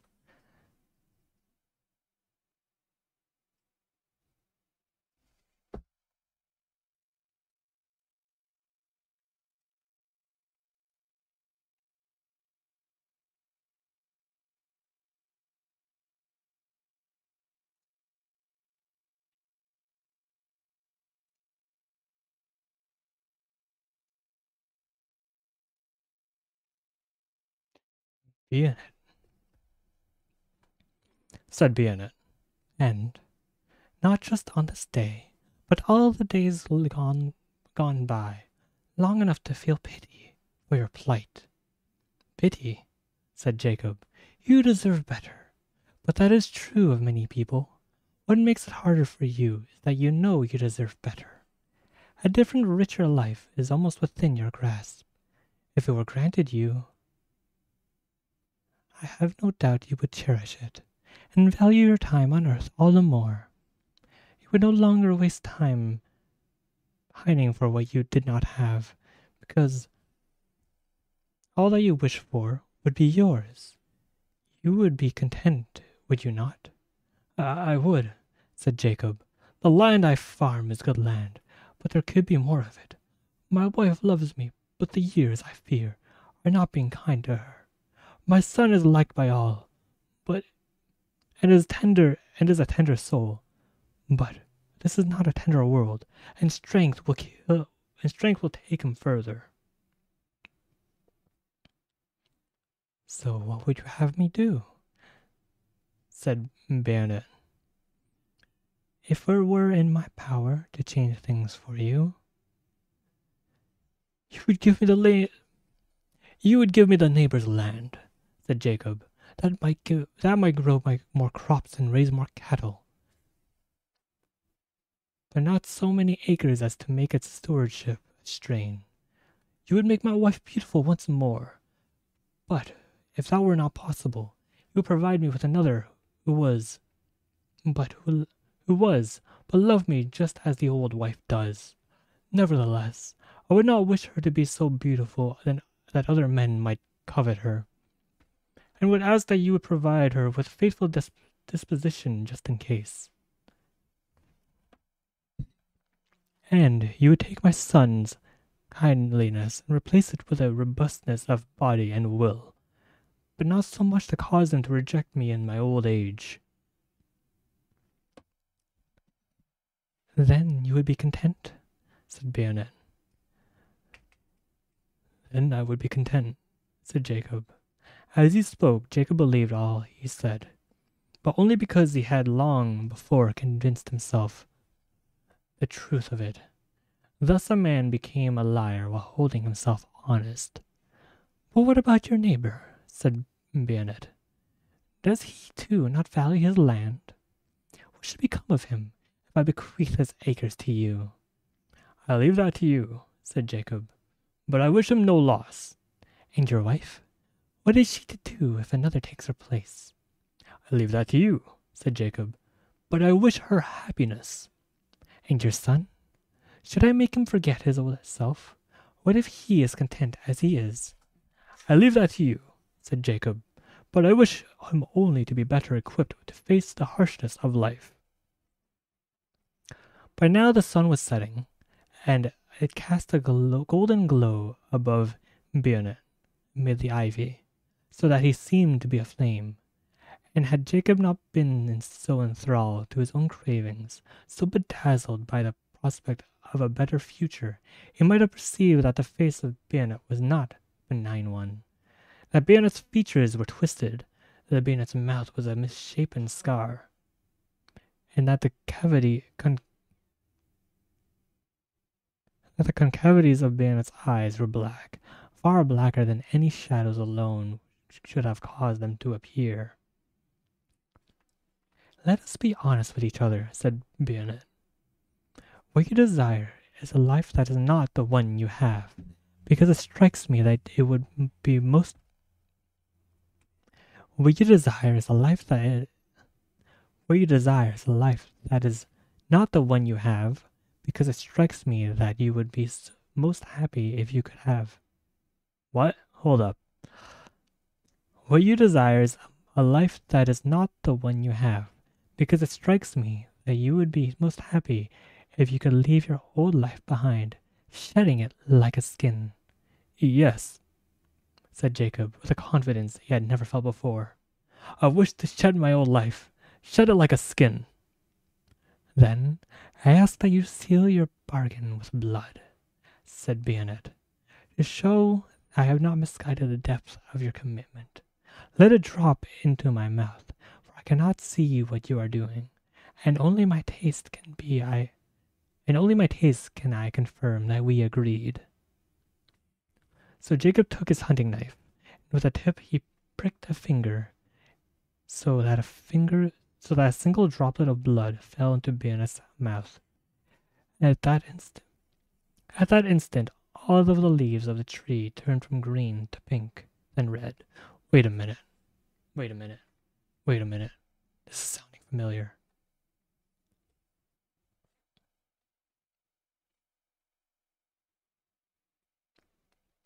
And the ivy became flesh, and from the dead wood trunk there emerged a bent, skinless figure, even as the blood continued to drip from Jacob's finger, faster and faster, so that the drops became a stream, and the stream became a torrent, until finally nothing remained of Jacob but his skin and clothes. The crooked man stretched his cramped limbs, and blood stained the dirt, hissing and smoking as it landed. He picked up Jacob's skin and it fit in. He picked up Jacob's skin and fit it to his body, so that he became the image of the dead farmer. The crooked man, you see, was very old. The crooked man, you see, was very old, and very old things may seek to make themselves look young again. For even the worst of us are vanities. Eventually, the crooked man knew his own essence would contaminate Jacob's and would once again resemble his former self, a gnarled, warped being, although encased in a fresh suit of skin that might last him for many years.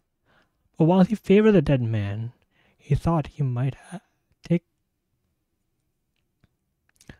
But while he favored the dead man, he thought he might take advantage of the fact. So the crooked man dressed himself in Jacob's clothing and prepared to make the acquaintance of his new wife.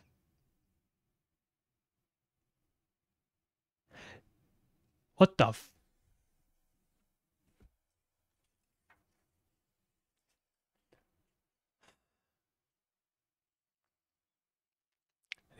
And the ivy became flesh, and from the dead wood trunk there emerged a bent, skinless figure, even as the blood continued to drip from Jacob's finger faster and faster, so that the drops became stream, and the stream became a torrent, until finally nothing remained of Jacob but his skin and clothes. The crooked man stretched his cramped limbs, and blood stained the dirt.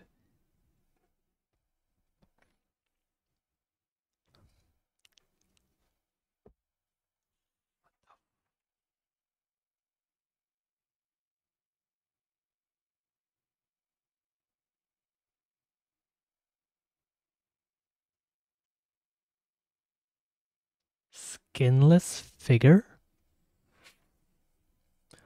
While he favored the dead man, he thought he might take advantage of the fact.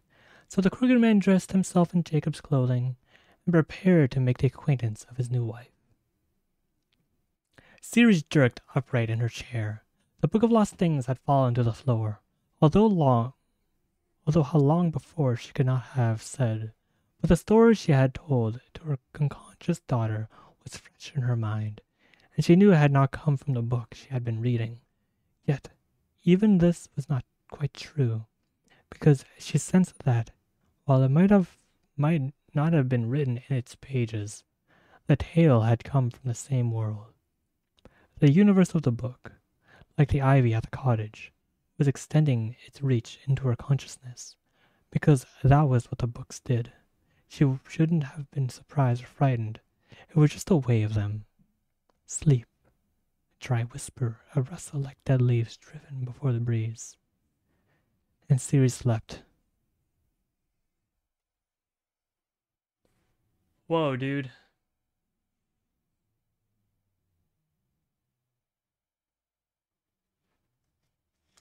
It's kind of like she's reading the book, realizing these things that are happening in the book, and I guess it's kind of like because what was happening in the real world in the book is kind of happening to her now, but differently.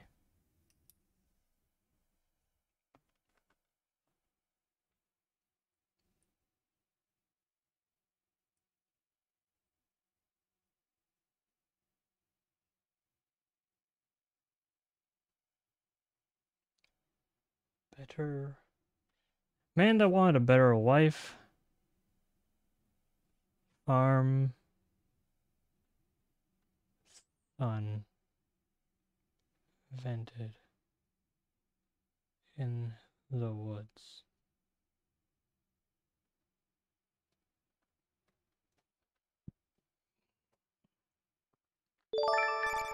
What if I just sleep schedule them out?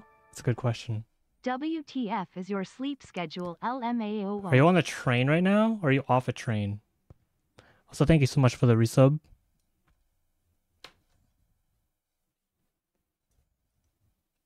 $72 months. Ain't that crazy? Training.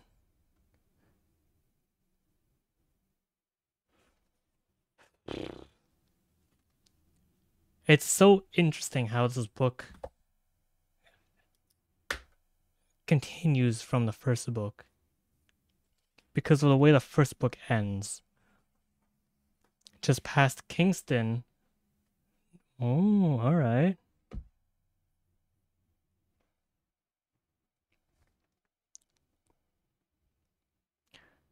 Right now, Ciri's mother is watching over her comatose child, Phoebe. She's been like that since an accident, car accident. Moved her to a new like hospital. And Sirius is reading the Book of Lost Things, which was the book before this book that was written by the character of that book. When Sirius woke, she saw that someone had eased the chair into the reclined position while she was sleeping and covered her with a blanket. She walked to the window. Dawn was breaking, and she could hear birds chorusing. Despite the efforts of her unknown benefactor to make her more comfortable, her body was stiff. She considered seeking the solace of her own bed, if just for a while, but the memory of the ivy convinced her that it might be less disquieting to remain where she was.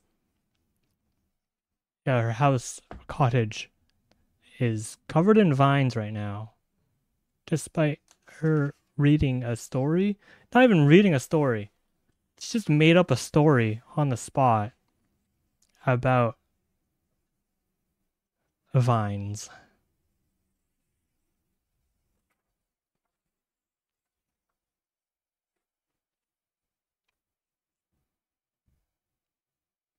She knew, though, that this was only putting off the inevitable, and eventually she'd have to return and find a way to tackle the invasive greenery.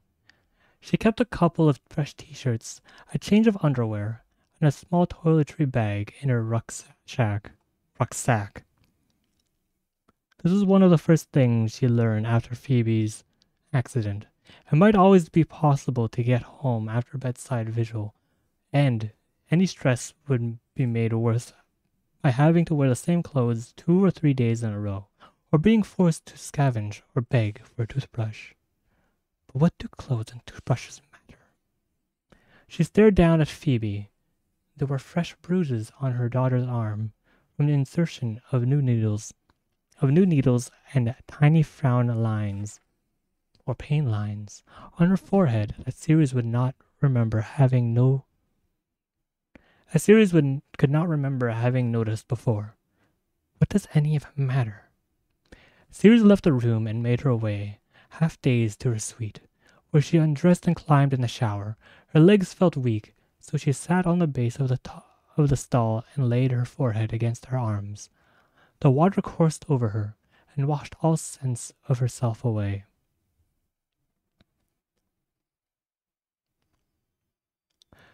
The mind and body can only take so much, more than we might imagine or expect, but less on occasion than we might require. We can keep going through force of will, without nourishment, without respite, without support, but only for so long. Ultimately, we must shudder to a halt, and our poor battered selves will seek the chance to rest. Ceres remained slumped in the shower stall, her eyes open but unseeing, the water striking her for so long that it finally became afflictive. She managed to reach up and to turn it off, wrapping herself in a towel, crawling from the bathroom and lying on the bedroom floor. The door to the suite was closed, and no one came to look in on her, assuming that she was resting properly after a night in the chair. Only when the water cooled, causing her to shiver, did Ceres finish drying herself. She dressed automatically putting on the same clothes she had worn for a day and night. Heelers for the fresh ones in the bag. When she was done, she slipped on her shoes and opened the door of the suite and walked toward the exit of the lantern house. Dimly and distantly, she was aware of voices from the nurse's station, a fuss and bother.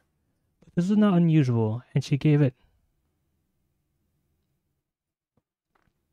But this was not unusual, and she gave it no further thought. She just paid no attention to her wet hair. She just paid no attention to her wet hair or the aches in her back, her shoulders and her legs. She was both Ceres and an entity apart, a creature dispensing with all but the most essential function. Manu's consciousness had retreated to a place of safety deep inside. It was enough that she could put on one foot in front of the other, that she could keep moving, but what impelled her to do so, she could not have said. Before her stretched the path leading to the woods, and from a bare branch, the one-eyed rook watched her set one foot upon it, then the other. Why are you going into the woods, Ceres? That was not in the book, but why are you going to the woods? Like a trained raptor following the falconer's glove, the rook glided from tree to tree, always staying marginally ahead of the woman. Ah, the internet. Internet. Woo! Ceres, why are you walking in the woods? The rook glided from tree to tree, always staying marginally ahead of the woman, monitoring her progress, croaking only when she showed signs of faltering. The cry of the bird, harsh and demanding, penetrated the fog that had taken hold of Ceres, dulling the world around her. The rook tipped its beak to what was happening behind her. The forest was closing in on her wake, the branches of the trees reaching out to one another, obscuring the sky, while the roots broke through the earth and formed a barrier of twisted wood from which the earthworms tumbled and beetles fell. But Ceres was not afraid. She did not want to go back, not to a world, paying respects, not to a world in which only the shell of her child was present. Wherever the spirit of Phoebe now dwelt, it was not there. If Ceres was to be restored to herself, if the world was to be made whole again, the part of Phoebe that had been stolen needed to be recovered, and it could not be. And if it could not be. But Ceres did not wish to go on. It was too difficult, and she could not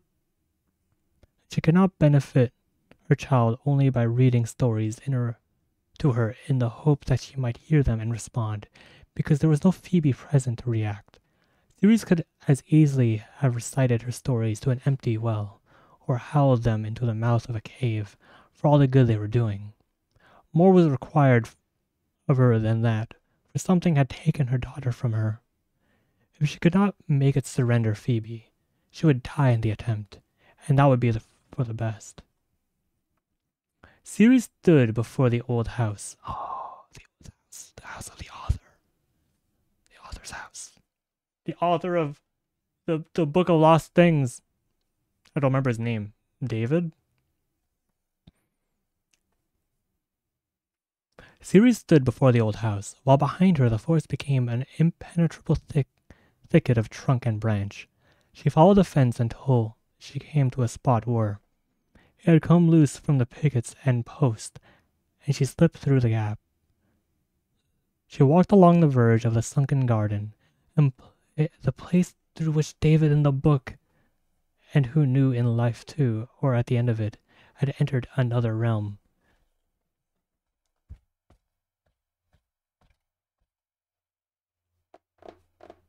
I'm just thinking. It's wild. It's wild when 20 years later, mentioning the sunken garden and the house that David lived in. This book was made 20 years later. That's crazy. Anyway.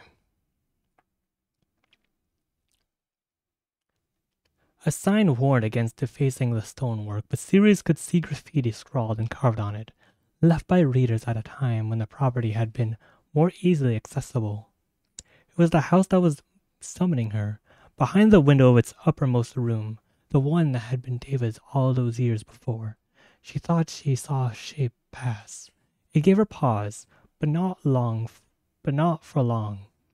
The distant part of her that was observing herself understood that incidents from the book were blending with her own memories, and that she was now seeing what David once saw, or believed he had seen, the crooked man, creeping through these environs, seeking a child. It was not real, yet neither was it altogether unreal. The book had contaminated her, transformed her. It was part of her now. And if it was part of her, might she not also be part of it?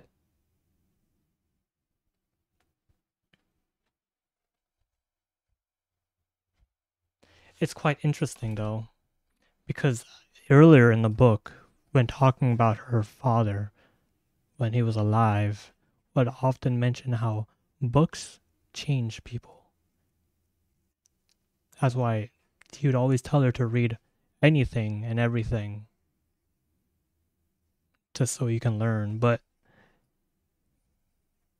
it seems like as she kept reading the Book of Lost Things and realizing how similar this feeling of the crooked man taking children away could be, she's seeing the same thing happening to her child that is in this infinite sleep.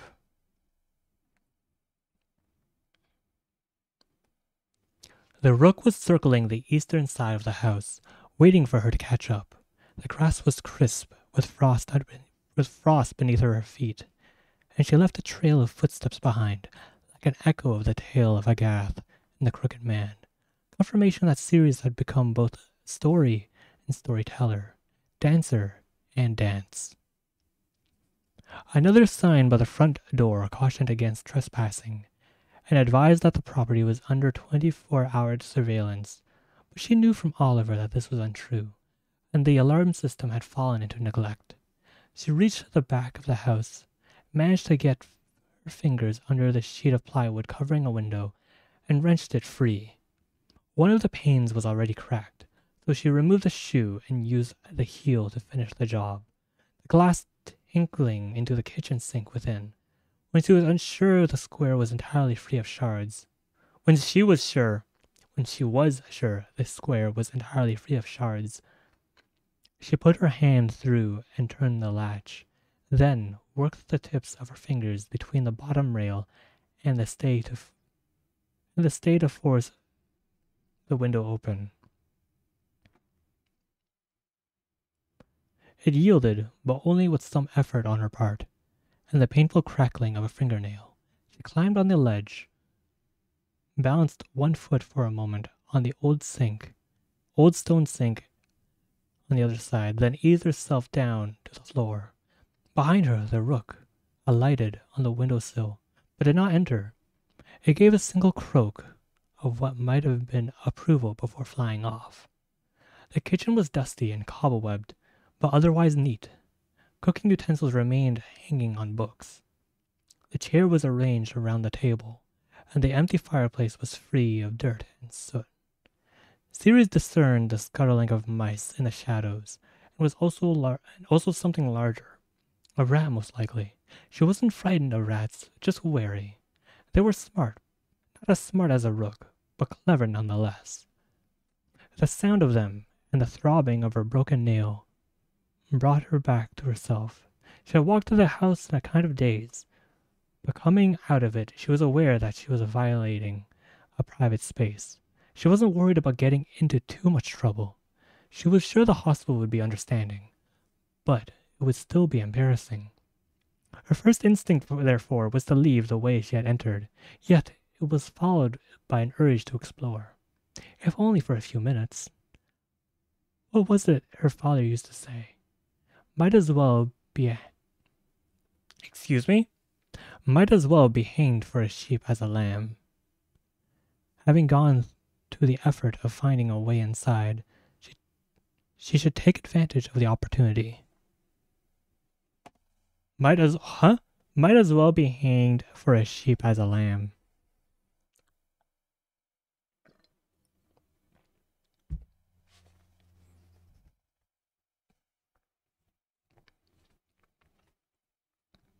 But she also knew this place from the book.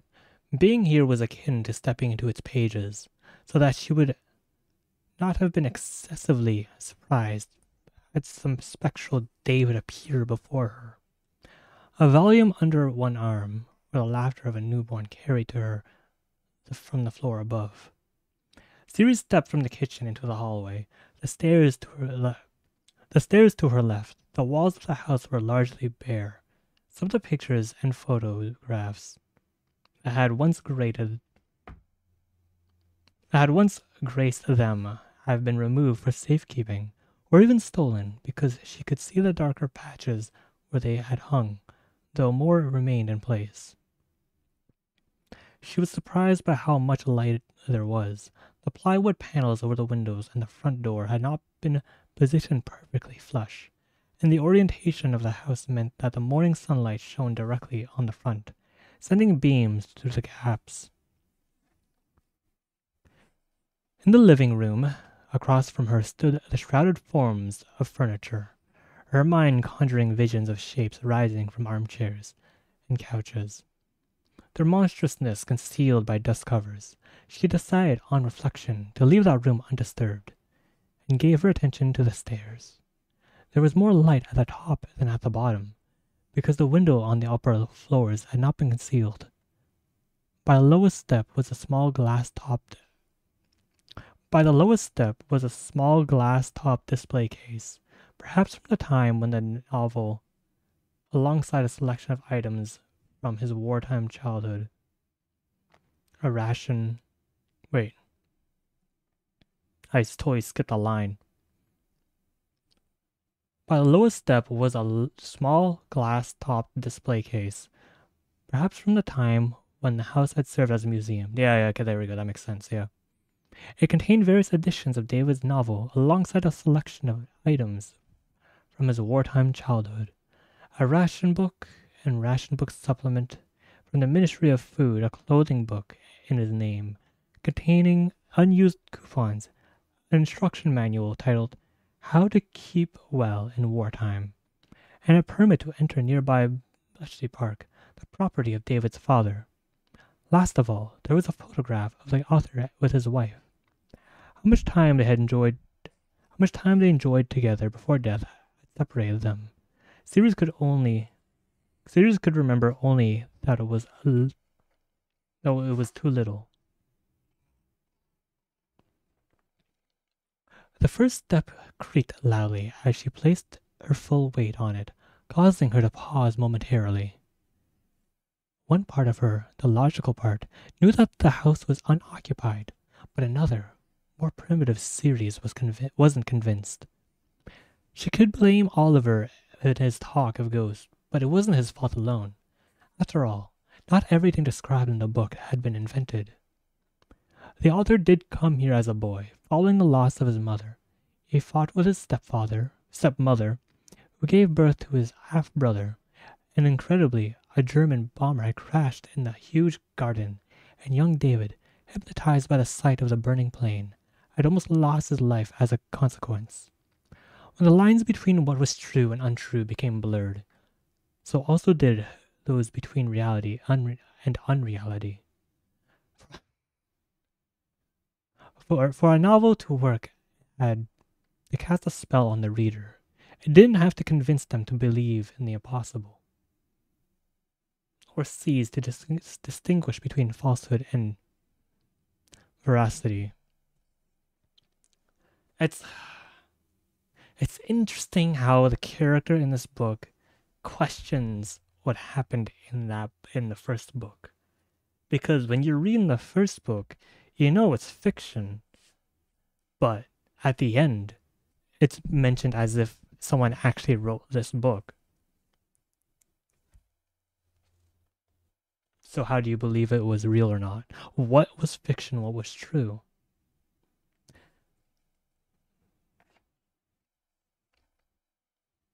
I'm sure she would have asked the author if she had known about the book years before, but she kind of like read the book 20 years later.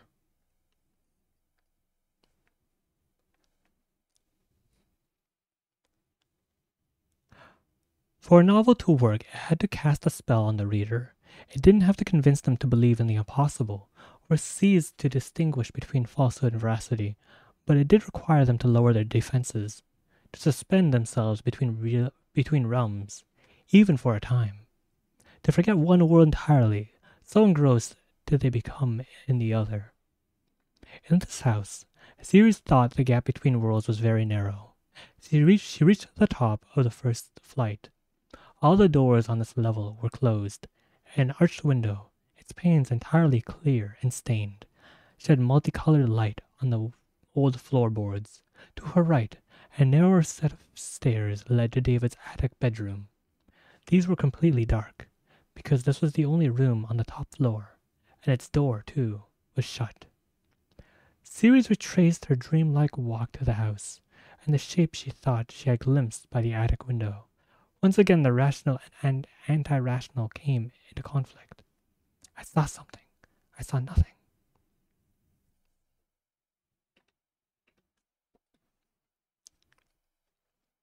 Before reaching a compromise that satisfied neither, which was, she supposed, the definition of compromise. Whatever I saw, it was not what I thought it was, which would have to do. She took the attic stairs cautiously to stand before the door. She didn't know what she would do if she found it locked.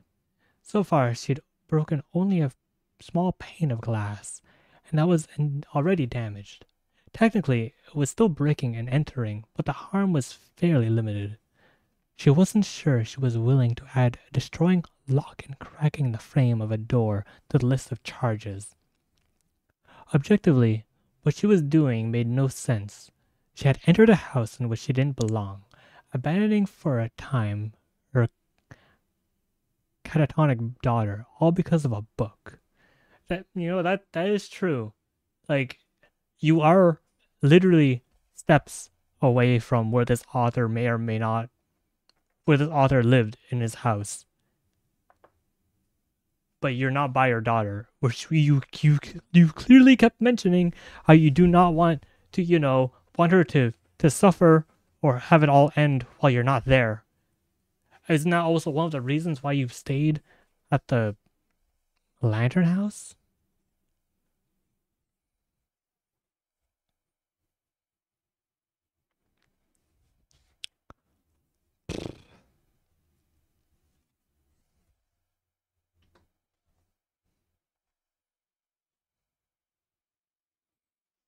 But it was too late to undo whatever transformation the narrative had caused in her. Because once read, the story couldn't be unread. She was a different person now, and the book had made her so. Literally what her dad was talking about. Or had it? The tale of the two dancers and the crooked man had come to her before she opened the book. How could she have done that if she were not already acquainted with the book and its contents? Okay, you got me there. Coincidence, then. Writers often had similar ideas, drawing on common human experiences. Falling in love, becoming ill, losing someone dear to them, or on what was happening around them in art, politics, even war. Each writer would make a different narrative from those elements, because no two writers ever looked at the world in precisely the same way. Even if what they create from their personal experiences might be understandable to many. Why should Ceres, the creator of the Book of Lost Things, not have invoked visions of a crooked figure in a crooked hat, playing his crooked games with the unwary? Because she knew this wasn't a different character with a similar name. It was the same figure. Had she somehow been able to sit across from David and prevailed upon him to draw his conception of the crooked man, while she did likewise, they would have produced near similes Of that she was convinced. Like the devil, she thought.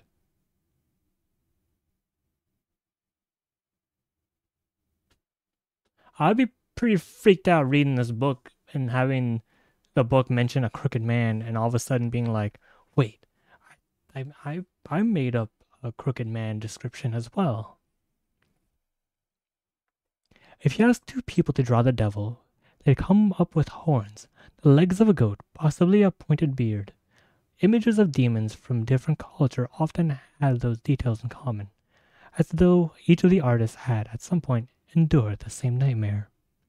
Perhaps because of the trauma of what had cursed Phoebe, and all that followed from it, the anger and fear, the grief and guilt, Ceres believed that she might have found a way to access some preliterate version of herself. A form of common recall. Distinct cultures shared versions of the same stories, yet it wasn't always clear how this had come to be, because some of those tales predated contact between civilizations. It might be some myths. It might be that some myths were so essential to our being, so crucial to our comprehension of the world and our place in it, that we produced them as a matter of course, before passing them on to succeeding generations. Ceres heard her father's voice, like an echo meant only for her ears. These memories teach us what we fear, so we can be aware of them from the moment of our birth. Like certain smells or sounds that we know signal danger. Animals, we think, pass on this capacity, so why not humans? Sound, smells, images. A crooked man. The wind had picked up force outside, coaxing coaxing a litany of moans and groans from the old boards, dislodging rubble from the disused chimneys and sending it tumbling into the grates, and causing pale dust and flakes of paint to descend like snow on Ceres. The locked doors thudded in their frames, and the windows rattled. Down below in the kitchen, a glass or cup, most likely encouraged by a gust through the broken pane, dropped to the floor and shattered. Now the door to the attic room was open before her, not blown ajar, but unfastening slowly, under the control of a careful hand. Ceres stared at what was revealed within, as two worlds started to become one. Bro, hold up. I missed like 2 chapters that I need to write down.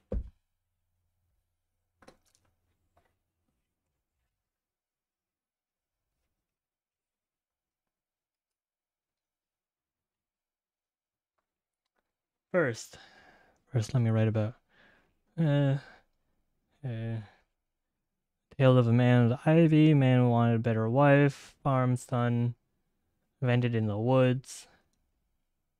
Came upon talking vine. Bionot. Bionot.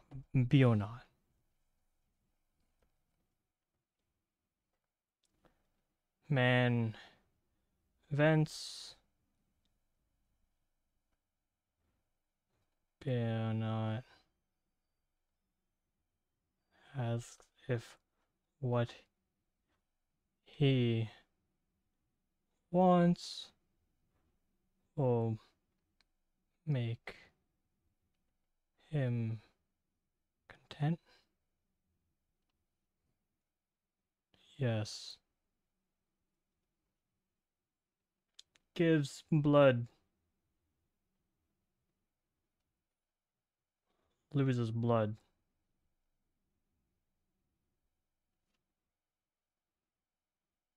All that's left is skin and clothes. Was that all part of one chapter? Did I skip a chapter? What chapter are you on?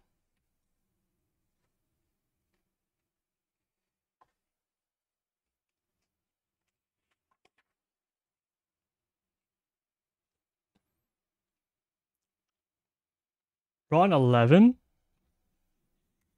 Oh, shoot. Wait, how are we on chapter 11?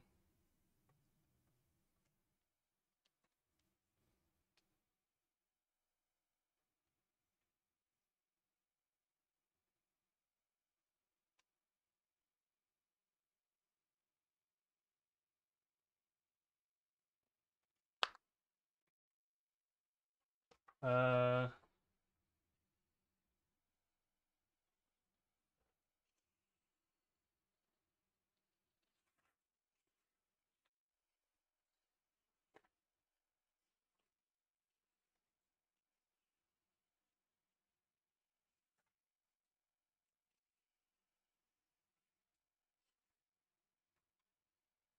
oh, chapter 9 is about.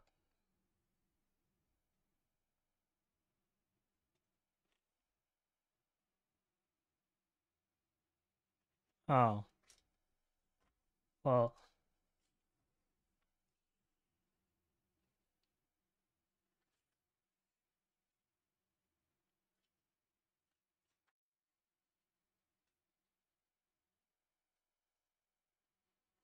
Oh, I see. Okay. Yeah. Chapter 9 is about series leaving cottage due to vines. Uh,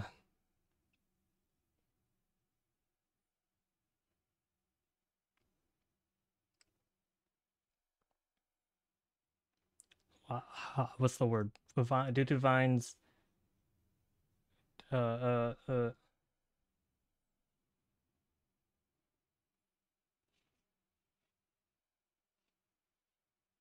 growing. Side the cottage.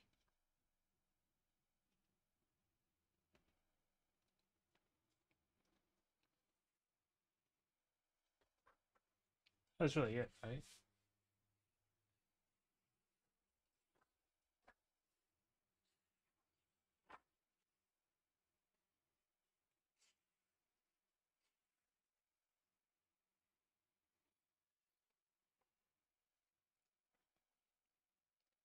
Then reads Phoebe.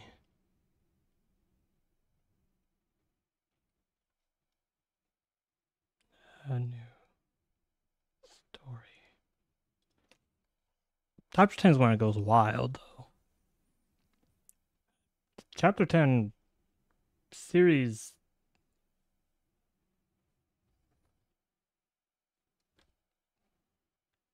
Wakes up, showers, gets stressed, and I guess unknowingly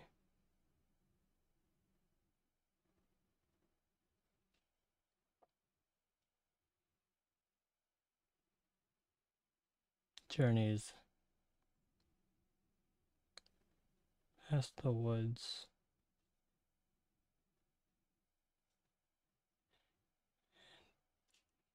to David's house. Did they even mention the word David? They just say author.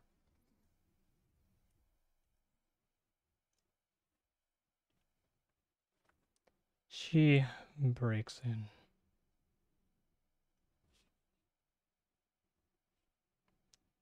Then realizes where she is.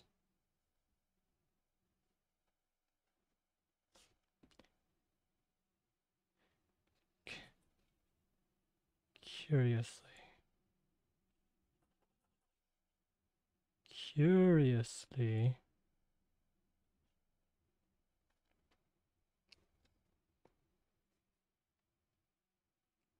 explores and walks up the stairs. spelled stairs wrong.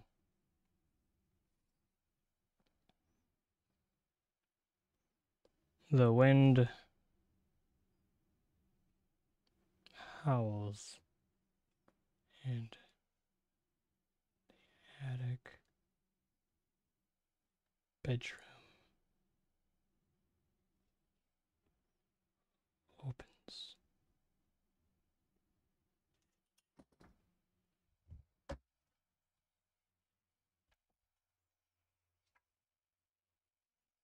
Part of me wants to stop because, like, whoa, dude, that's actually crazy.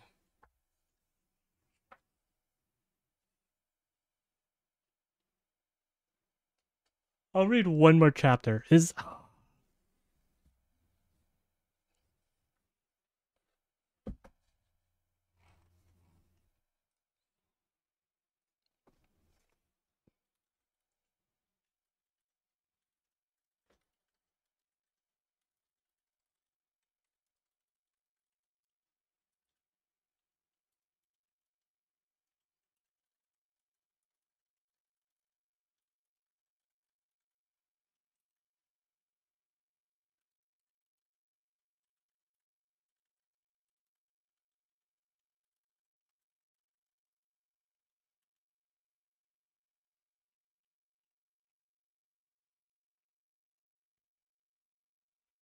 The attic room was filled with ivy. It curled around the bare bedstead and over the bookshelves.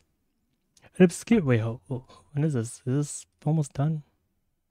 Okay, there's 30 minutes left of the rain and thunderstorm. It curled around the bare bedstead and over the bookshelves. It obscured the walls, hunting in reddish green clumps in the empty light fixture, and colonized the floor.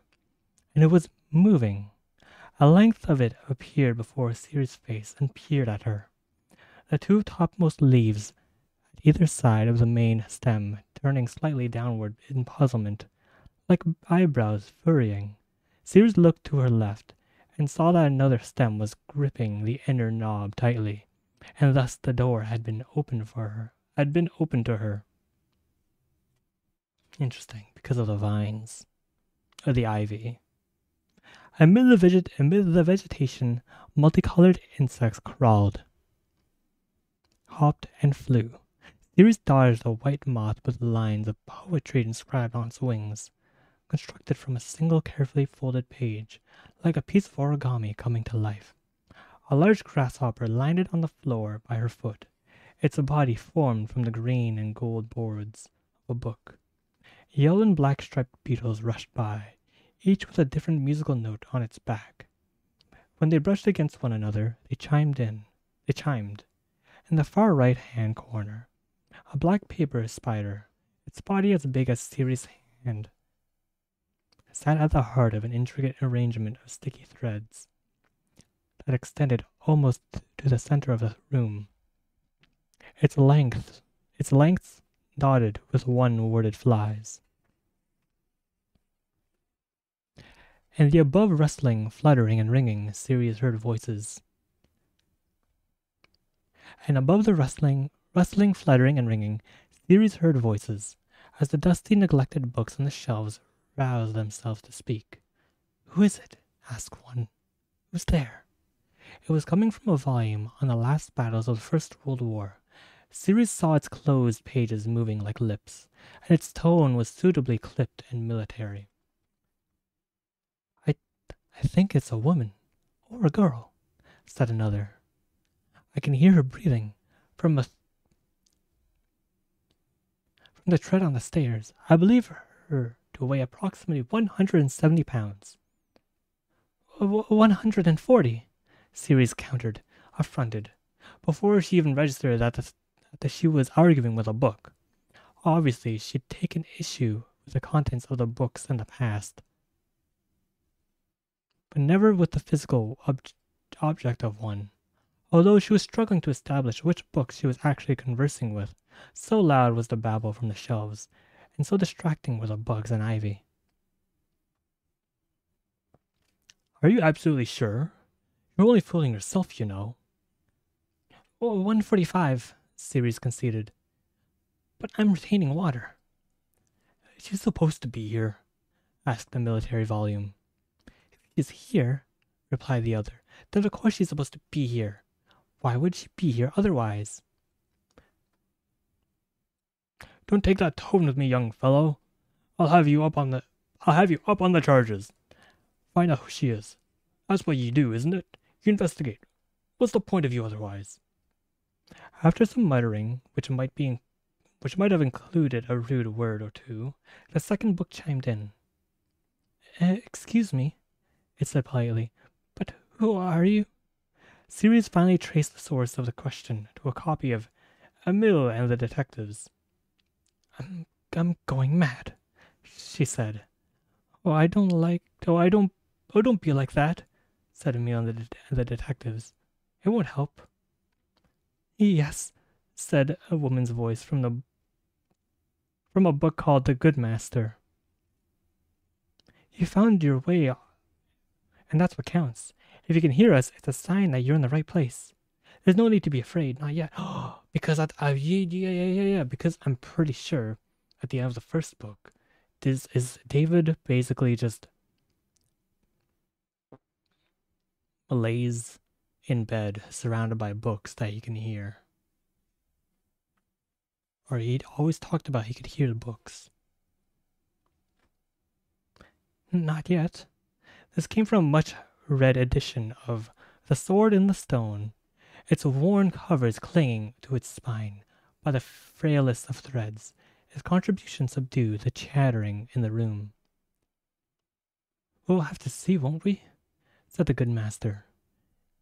Now what is your name, dear? Ceres. There was a murmuring as the name was passed from book to book, although some were clearly rather deaf, and Ceres heard various Phrases and Dorises and Denises being patiently corrected. Are you a child? Asked Emile and the detectives. You don't sound like a child. You sound all grown up. I am grown up, said Ceres, but she didn't feel it, not anymore.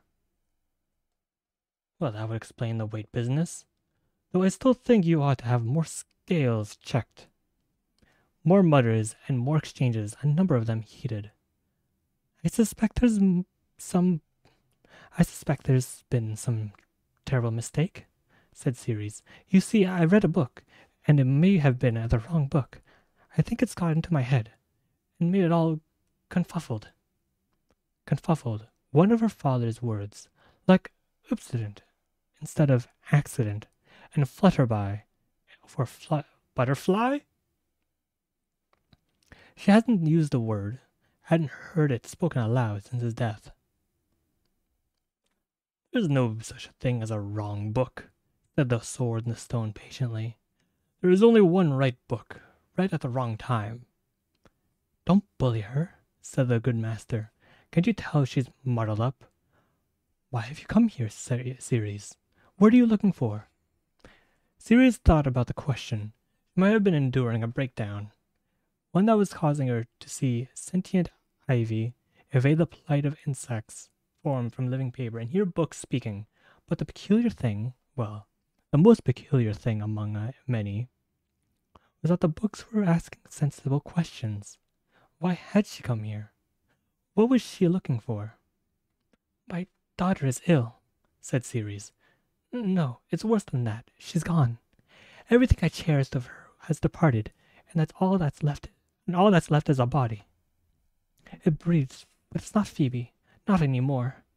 Someone robbed me of her, and I want her returned. I speak to her, and I call to her, but she doesn't answer. And it's all so hard that at times I want to give up. It's happening more and more often.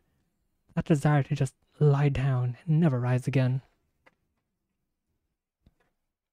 So that's what I'm looking for. I'm looking for a way to get my daughter back. Because I can't go on like this. As for what brought me here, it was the book I'm reading. It's made me sick and caused me to see and believe things that aren't real, including all of you. But this is real, said the good master gently. Everything you can imagine is real. You've made it so.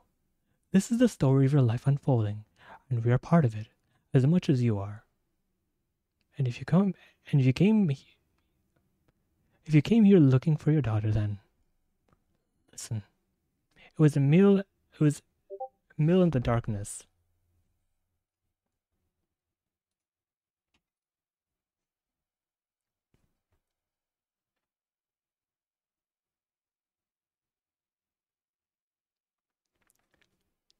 The good master stopped talking, and the books did.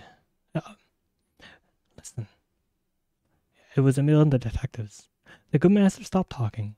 All the books did, although their chattering had been ceaseless until then. Ceaseless until then.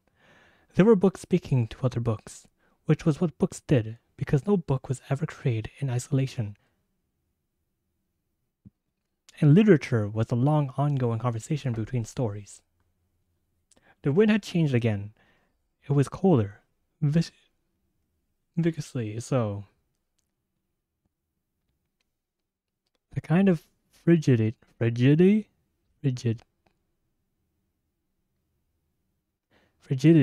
that doesn't nip or bite.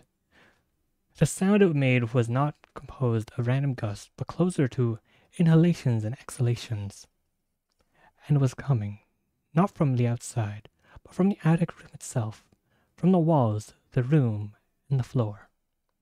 What is it? Asked Ceres. Now, said the sword in the stone, it's time to be afraid. You have to get out, Ceres, said the good master. Be quick, but be very, very quiet. If you make too much noise, it will hear you. It mustn't hear you.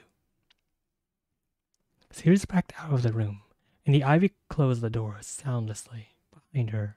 She wanted to run, but she knew that if she did, it would be noticed, and the warning of the good master had not fallen on deaf ears. So she stood on the topmost step, one hand on the banister, the other against the wall. She tried to remain as immobile as possible. Behind the door, the wind reached a crescendo before dropping entirely, only to be replaced by the shifting of leaves, as though someone or something were making their way through the vegetation within. Ceres crouched until she was level with the empty keyhole. She peered through the gap and saw the Ceres crouched until she was level with the keyhole. She peered through the gap and saw the ivy was in motion, composing itself into a single mass in the center of the room. Two holes appeared in, within a third large gap below, with a suggestion of a nose between. Ceres was looking at a face, which now turned left and right, seeking, scowling. A paper mouth fitted in front of it, A paper moth flitted in front of it, startled into flight, and two coils of ivy shot from the green mouth and ripped the insects to shreds. The moths remained drifted to the floor, even as the ivy extended farther beyond Ceres' sight. When the coils became visible again, they were holding a book between them, and Ceres recognized it as the Good Master. The green mouth moved, and a sing-song voice came from its lips. One purposed only for the mockery and malice. I heard you speak, book, it said. But to whom? To my brother and sisters, said the good master, as I always do. Only the slightest tremble in the book's speech gave its fear away. Not as you have always done, said the face of ivy. I know the tone and patterns of each and every one of you. So long have I been listening to your prating, but another voice was heard, one that I did not recognize. Are you suggesting a new book has been added to your number? If so, show it to me. Tell me who brought it and why. You are mistaken, said the good master. There is only what you see on the shelves, just as it has been many years. The eyes in the greenery narrowed. You know better than to lie to me. To you? Said the good master, summoning defiance. But we do not even know who you are. We often felt you circling, and sometimes I've heard you pass like a breeze through the ivy, but you are not familiar to us. Oh, but I am familiar, for my spirit is in each of you. You really ought to have paid closer attention. The good master did not answer immediately, but when it did, fear was back. Sears thought it did recognize the apparition after all, and not newly either, though it persisted with its denials. Whatever you are, we have no need of you, the good master said. Here are the worlds upon worlds, so many in places. Here are the worlds upon worlds, so many people, places, ideas. That is enough for us. We require no more. Another lie, said the face of ivy. You require a reader. What is a book if it is not read? I will tell you. Nothing. It is not a voice alone that drew me. I sensed your excitement, your joy. No new book, however. No new book, however wonderful, could have aroused such feelings. You gave yourselves away in your desire to be read, and only the arrival of a person could have caused that. Now I will ask you again, to whom were you speaking? This is foolishness, said the good master. But leave us be. We will not have discourse with some wraith, an itinerant?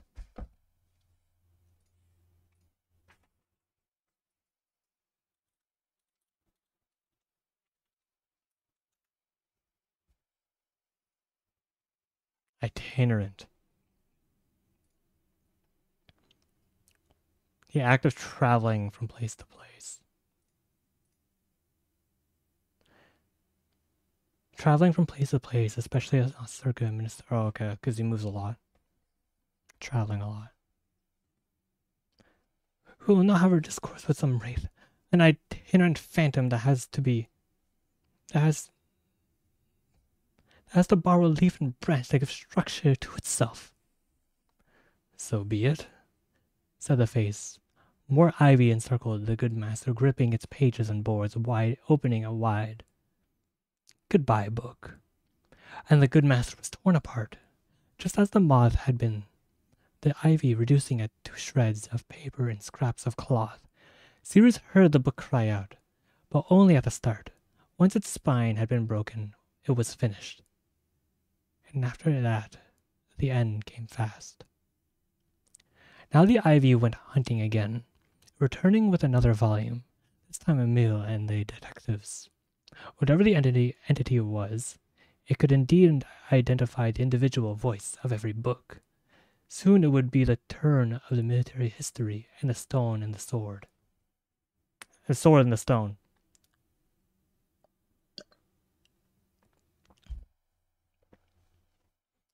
What about you, boy? Said the face of the ivy. I fancy you'll be more sensible. If not, I will take my time with you, page by page, and I promise that you'll tell me everything you know before we're done.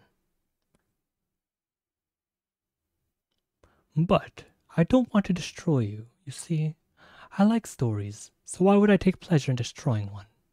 Let me make it easier for you. I know it was a woman who came here. I should like you to tell me her name. Will you do that, boy? Just a name, you see. I've been waiting for a woman, a very particular woman. You could say that I've been calling to her. She's important, very important than you can imagine. But I don't wish her any harm. Precisely the opposite. I want to help her.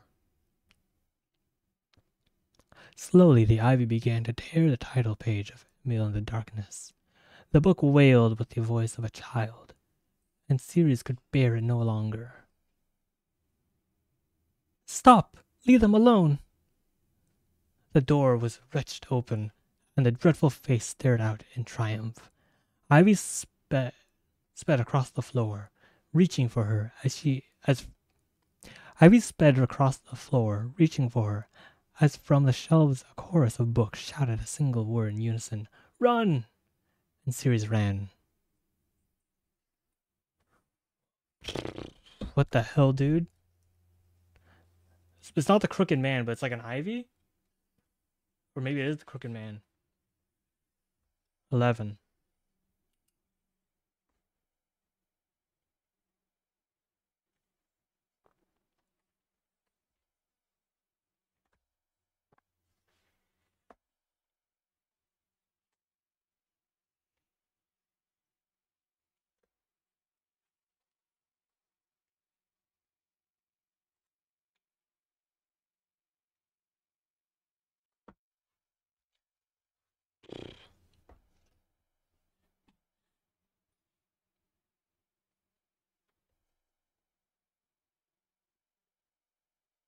In the room.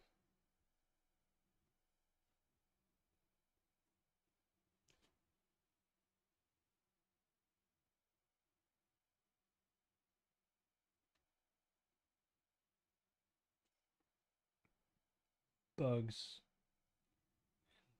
Talking. Books. Asked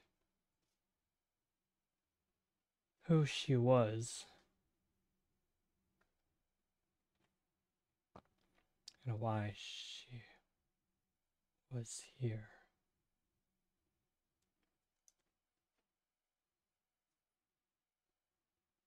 Told her to hide or leave, for it was coming. Ivy.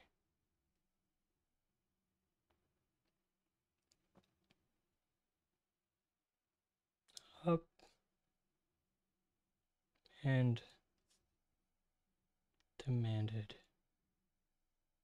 answers.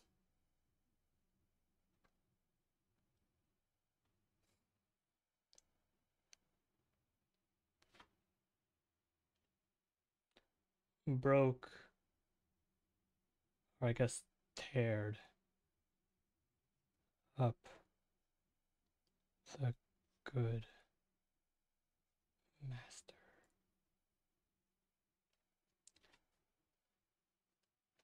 And threatened uh male detectives.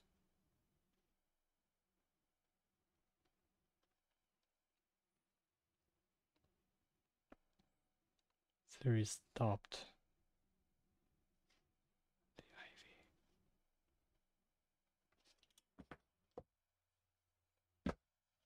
Been watching her, knows about her, but doesn't know the name.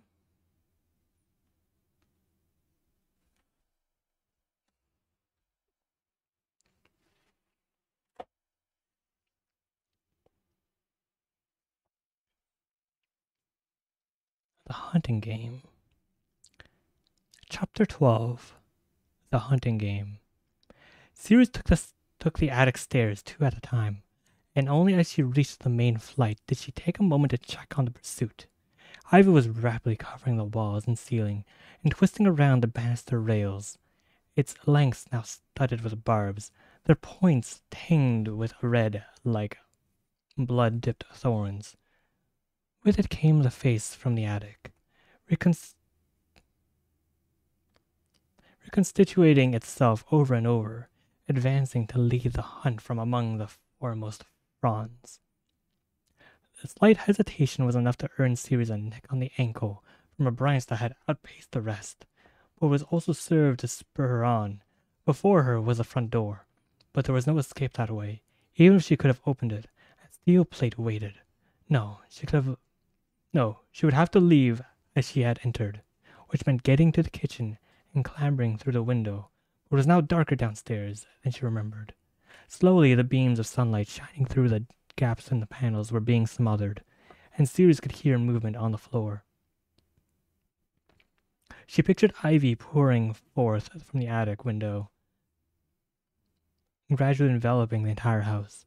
When it was done, she would be trapped inside. sequestered with creature of venture and hate. Verger? Verger? Verger? Verger? Huh.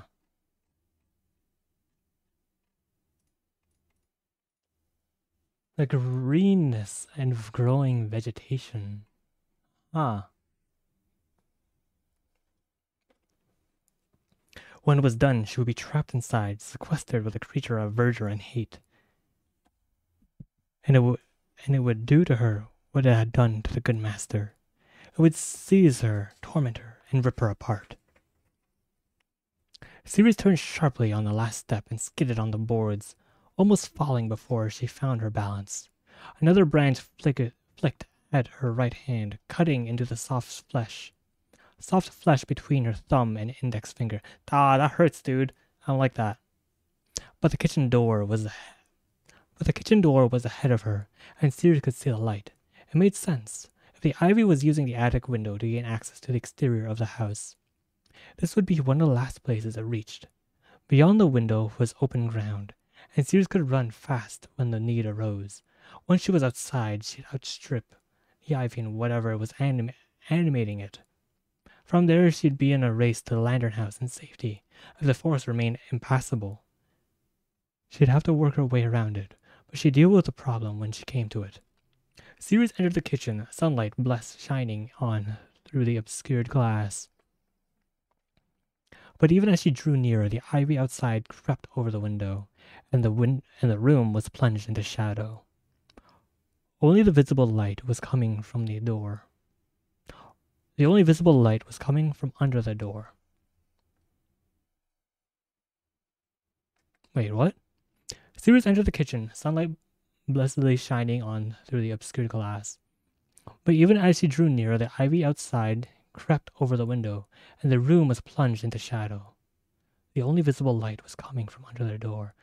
Please, whispered Ceres. Please. She turned the handle as the first fingers of ivy grasped the head of the kitchen entrance. The back door was locked and swollen in its frame, but Ceres could see that the wood was rotten and would not withstand much pressure. She yanked hard, bracing herself against the wall with her left foot, and the door came free. Behind it was a plywood panel, not steel as the front door of the house. Ceres charged it once and then twice. Then the screws started to come away as the ivy invaded the kitchen in earnest. She took a step back, ignoring the pain as another barb sliced her left calf and hurled her body full force at the plywood. It broke free, Ceres' momentum carrying her forward so that she was sent sprawling into the ground, belly flopping painfully on the dirt as the wind was knocked from her. Her face followed through to strike the ground. And she felt her nose crunch. The shock of the impact left her stunned, but she managed to get to her feet, ready to start running again despite the pain, ready to leave the house behind forever. But when she looked back, the house was gone.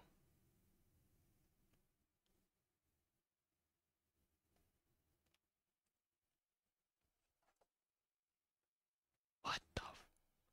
What?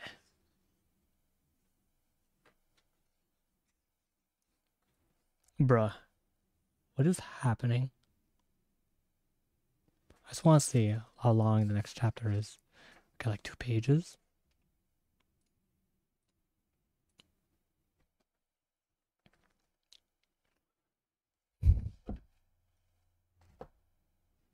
So she escaped. She escaped through the kitchen door. Or if that's what's happening, right?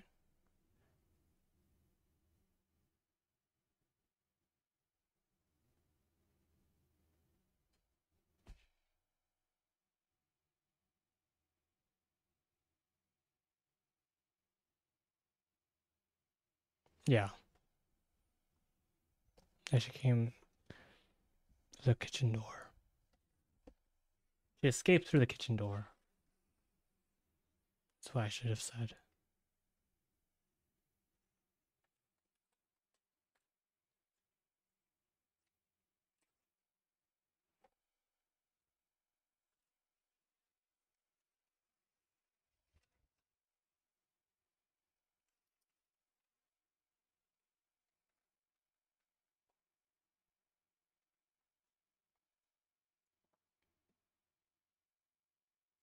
rushed out the attic room and down the stairs as Ivy kept slashing her flesh.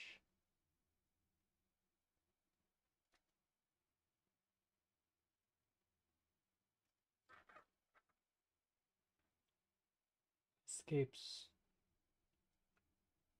through parted up kitchen door. House was gone.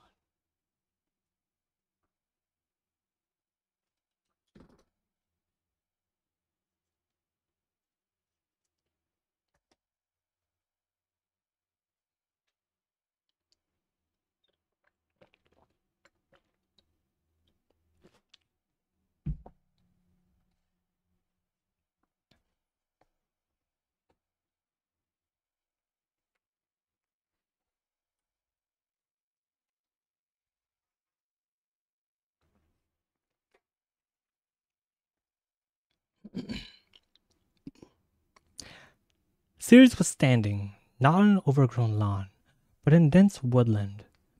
The trees so high that the crowns were lost to low cloud, and the trunks so thick that 5 men could not have enclosed their circumference with linked arms. The bark of the tree near Ceres had been mutilated by a wound that stretched from the forest floor to the bark of the trees near Ceres had been mutilated by a wound that stretched from the forest floor to the level of her head, leaking viscous sap. But as Ceres stared, the hole started to close, and she grasped that this was how she had arrived. Somehow she had run through the doorway of the house and come out by the way of a tree trunk.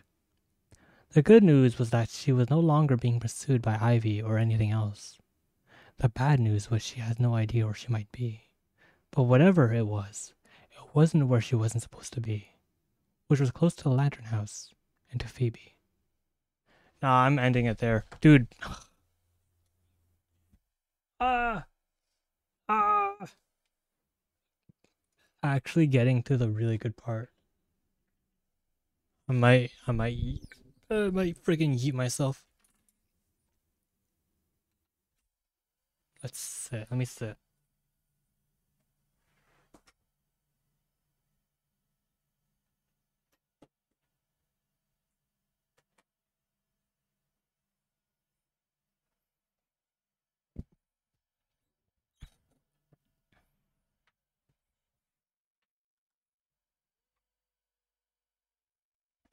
Ah. Okay, so basically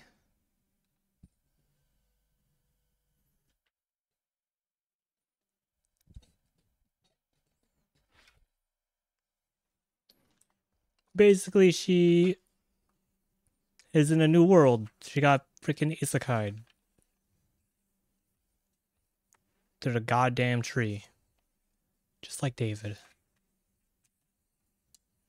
I think what's interesting, I'm going to note it down.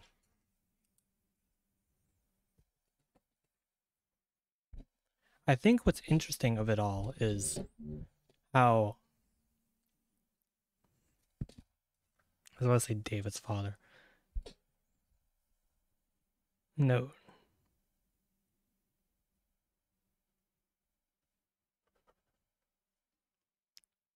What's interesting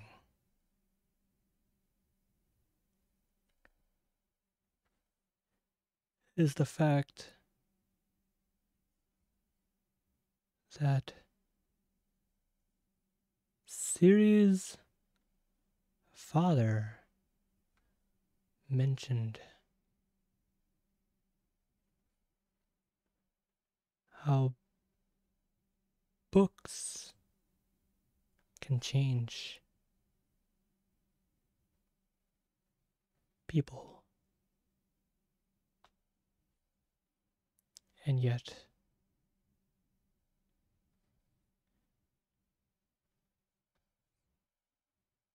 David's book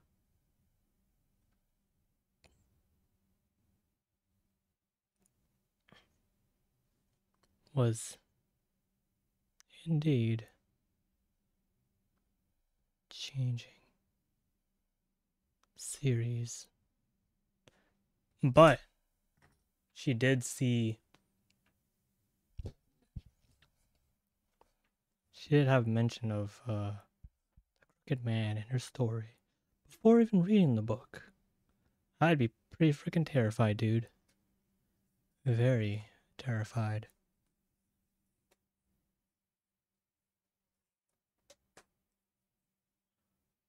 That's crazy. That's a crazy. This book is crazy.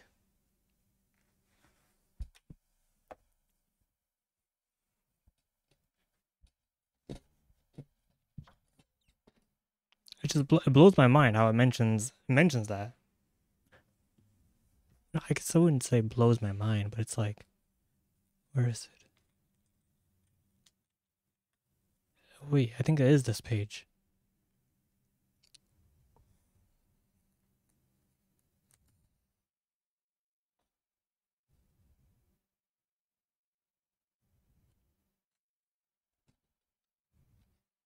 Talking about dodecahedron. These are definitely things I'm gonna have to remember. Or I wouldn't say keep notes, but it's like they're gonna happen and continue. When does David get transported into the other world? I don't think it definitely isn't 67 pages in the first book. But it's kind of like you want to establish this person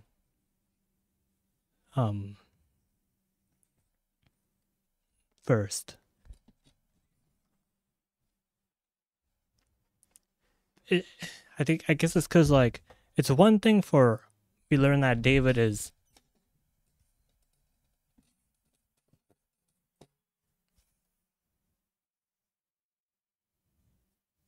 it's one thing learning that David is basically, depressed for because of his stepmother and half brother and all that.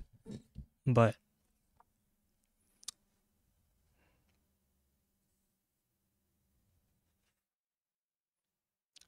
where he just kind of, you know, hides himself away with books. Here, it's kind of the opposite because instead of a child, we're seeing an adult whose daughter basically lost. I'm assuming the crooked man has her soul or spirit.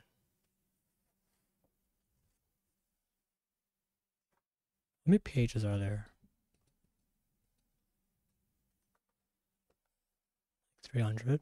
It's not bad.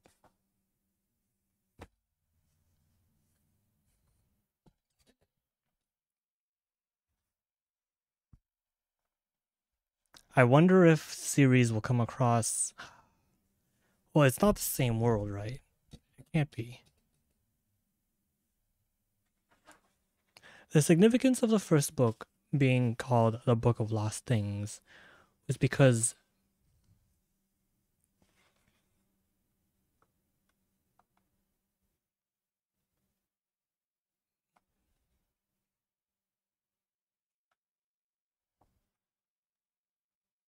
all the things that David lost and forgot, the crooked man had.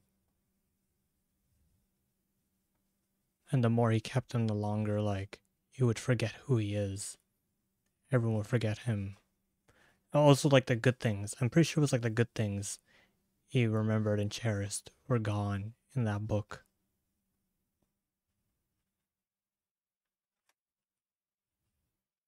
Would the land of lost things be because of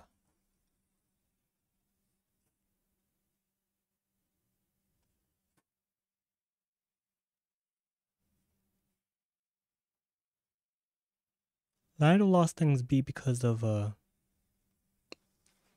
world or something specific. Maybe the land her is her childhood, like, place growing up. I don't know.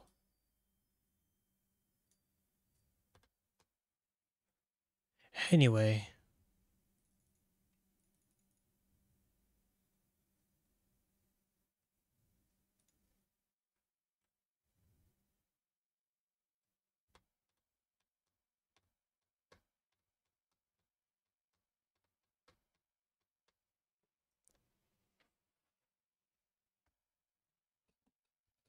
I really want to continue reading, but it's like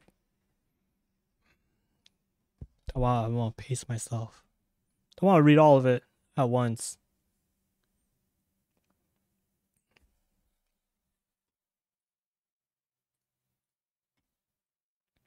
It's a really good book. Where is the page? I want to find that page where her father mentions books changing people.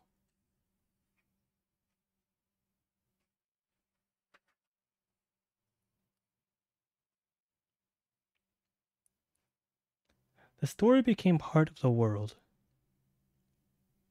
and anyone who heard it or read it, to whom it took root, was never the same again. Am I saying this word properly?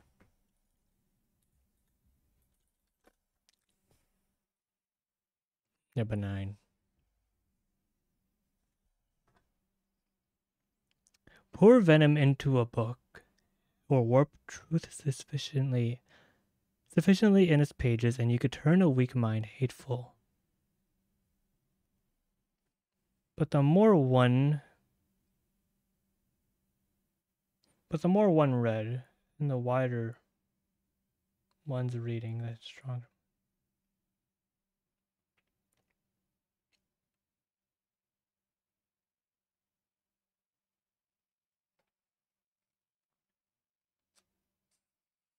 It's not the people who read books you have to worry about, but the people who don't.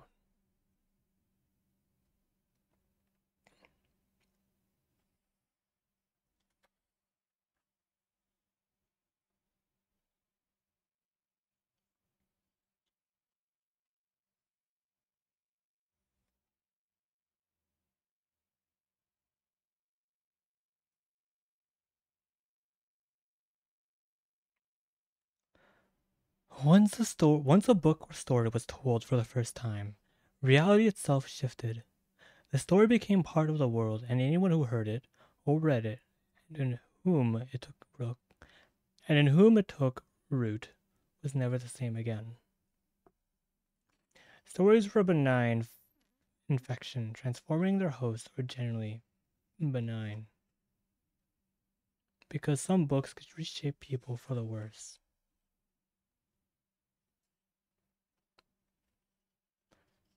But the more one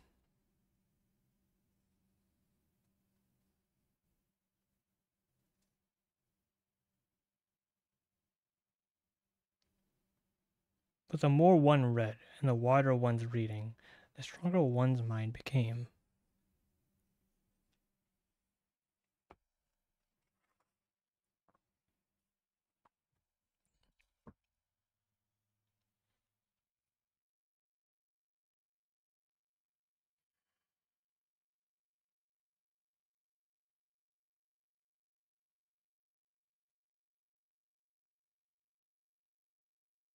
I'll be back later. Bye bye. Thank you again for the gift, my dude.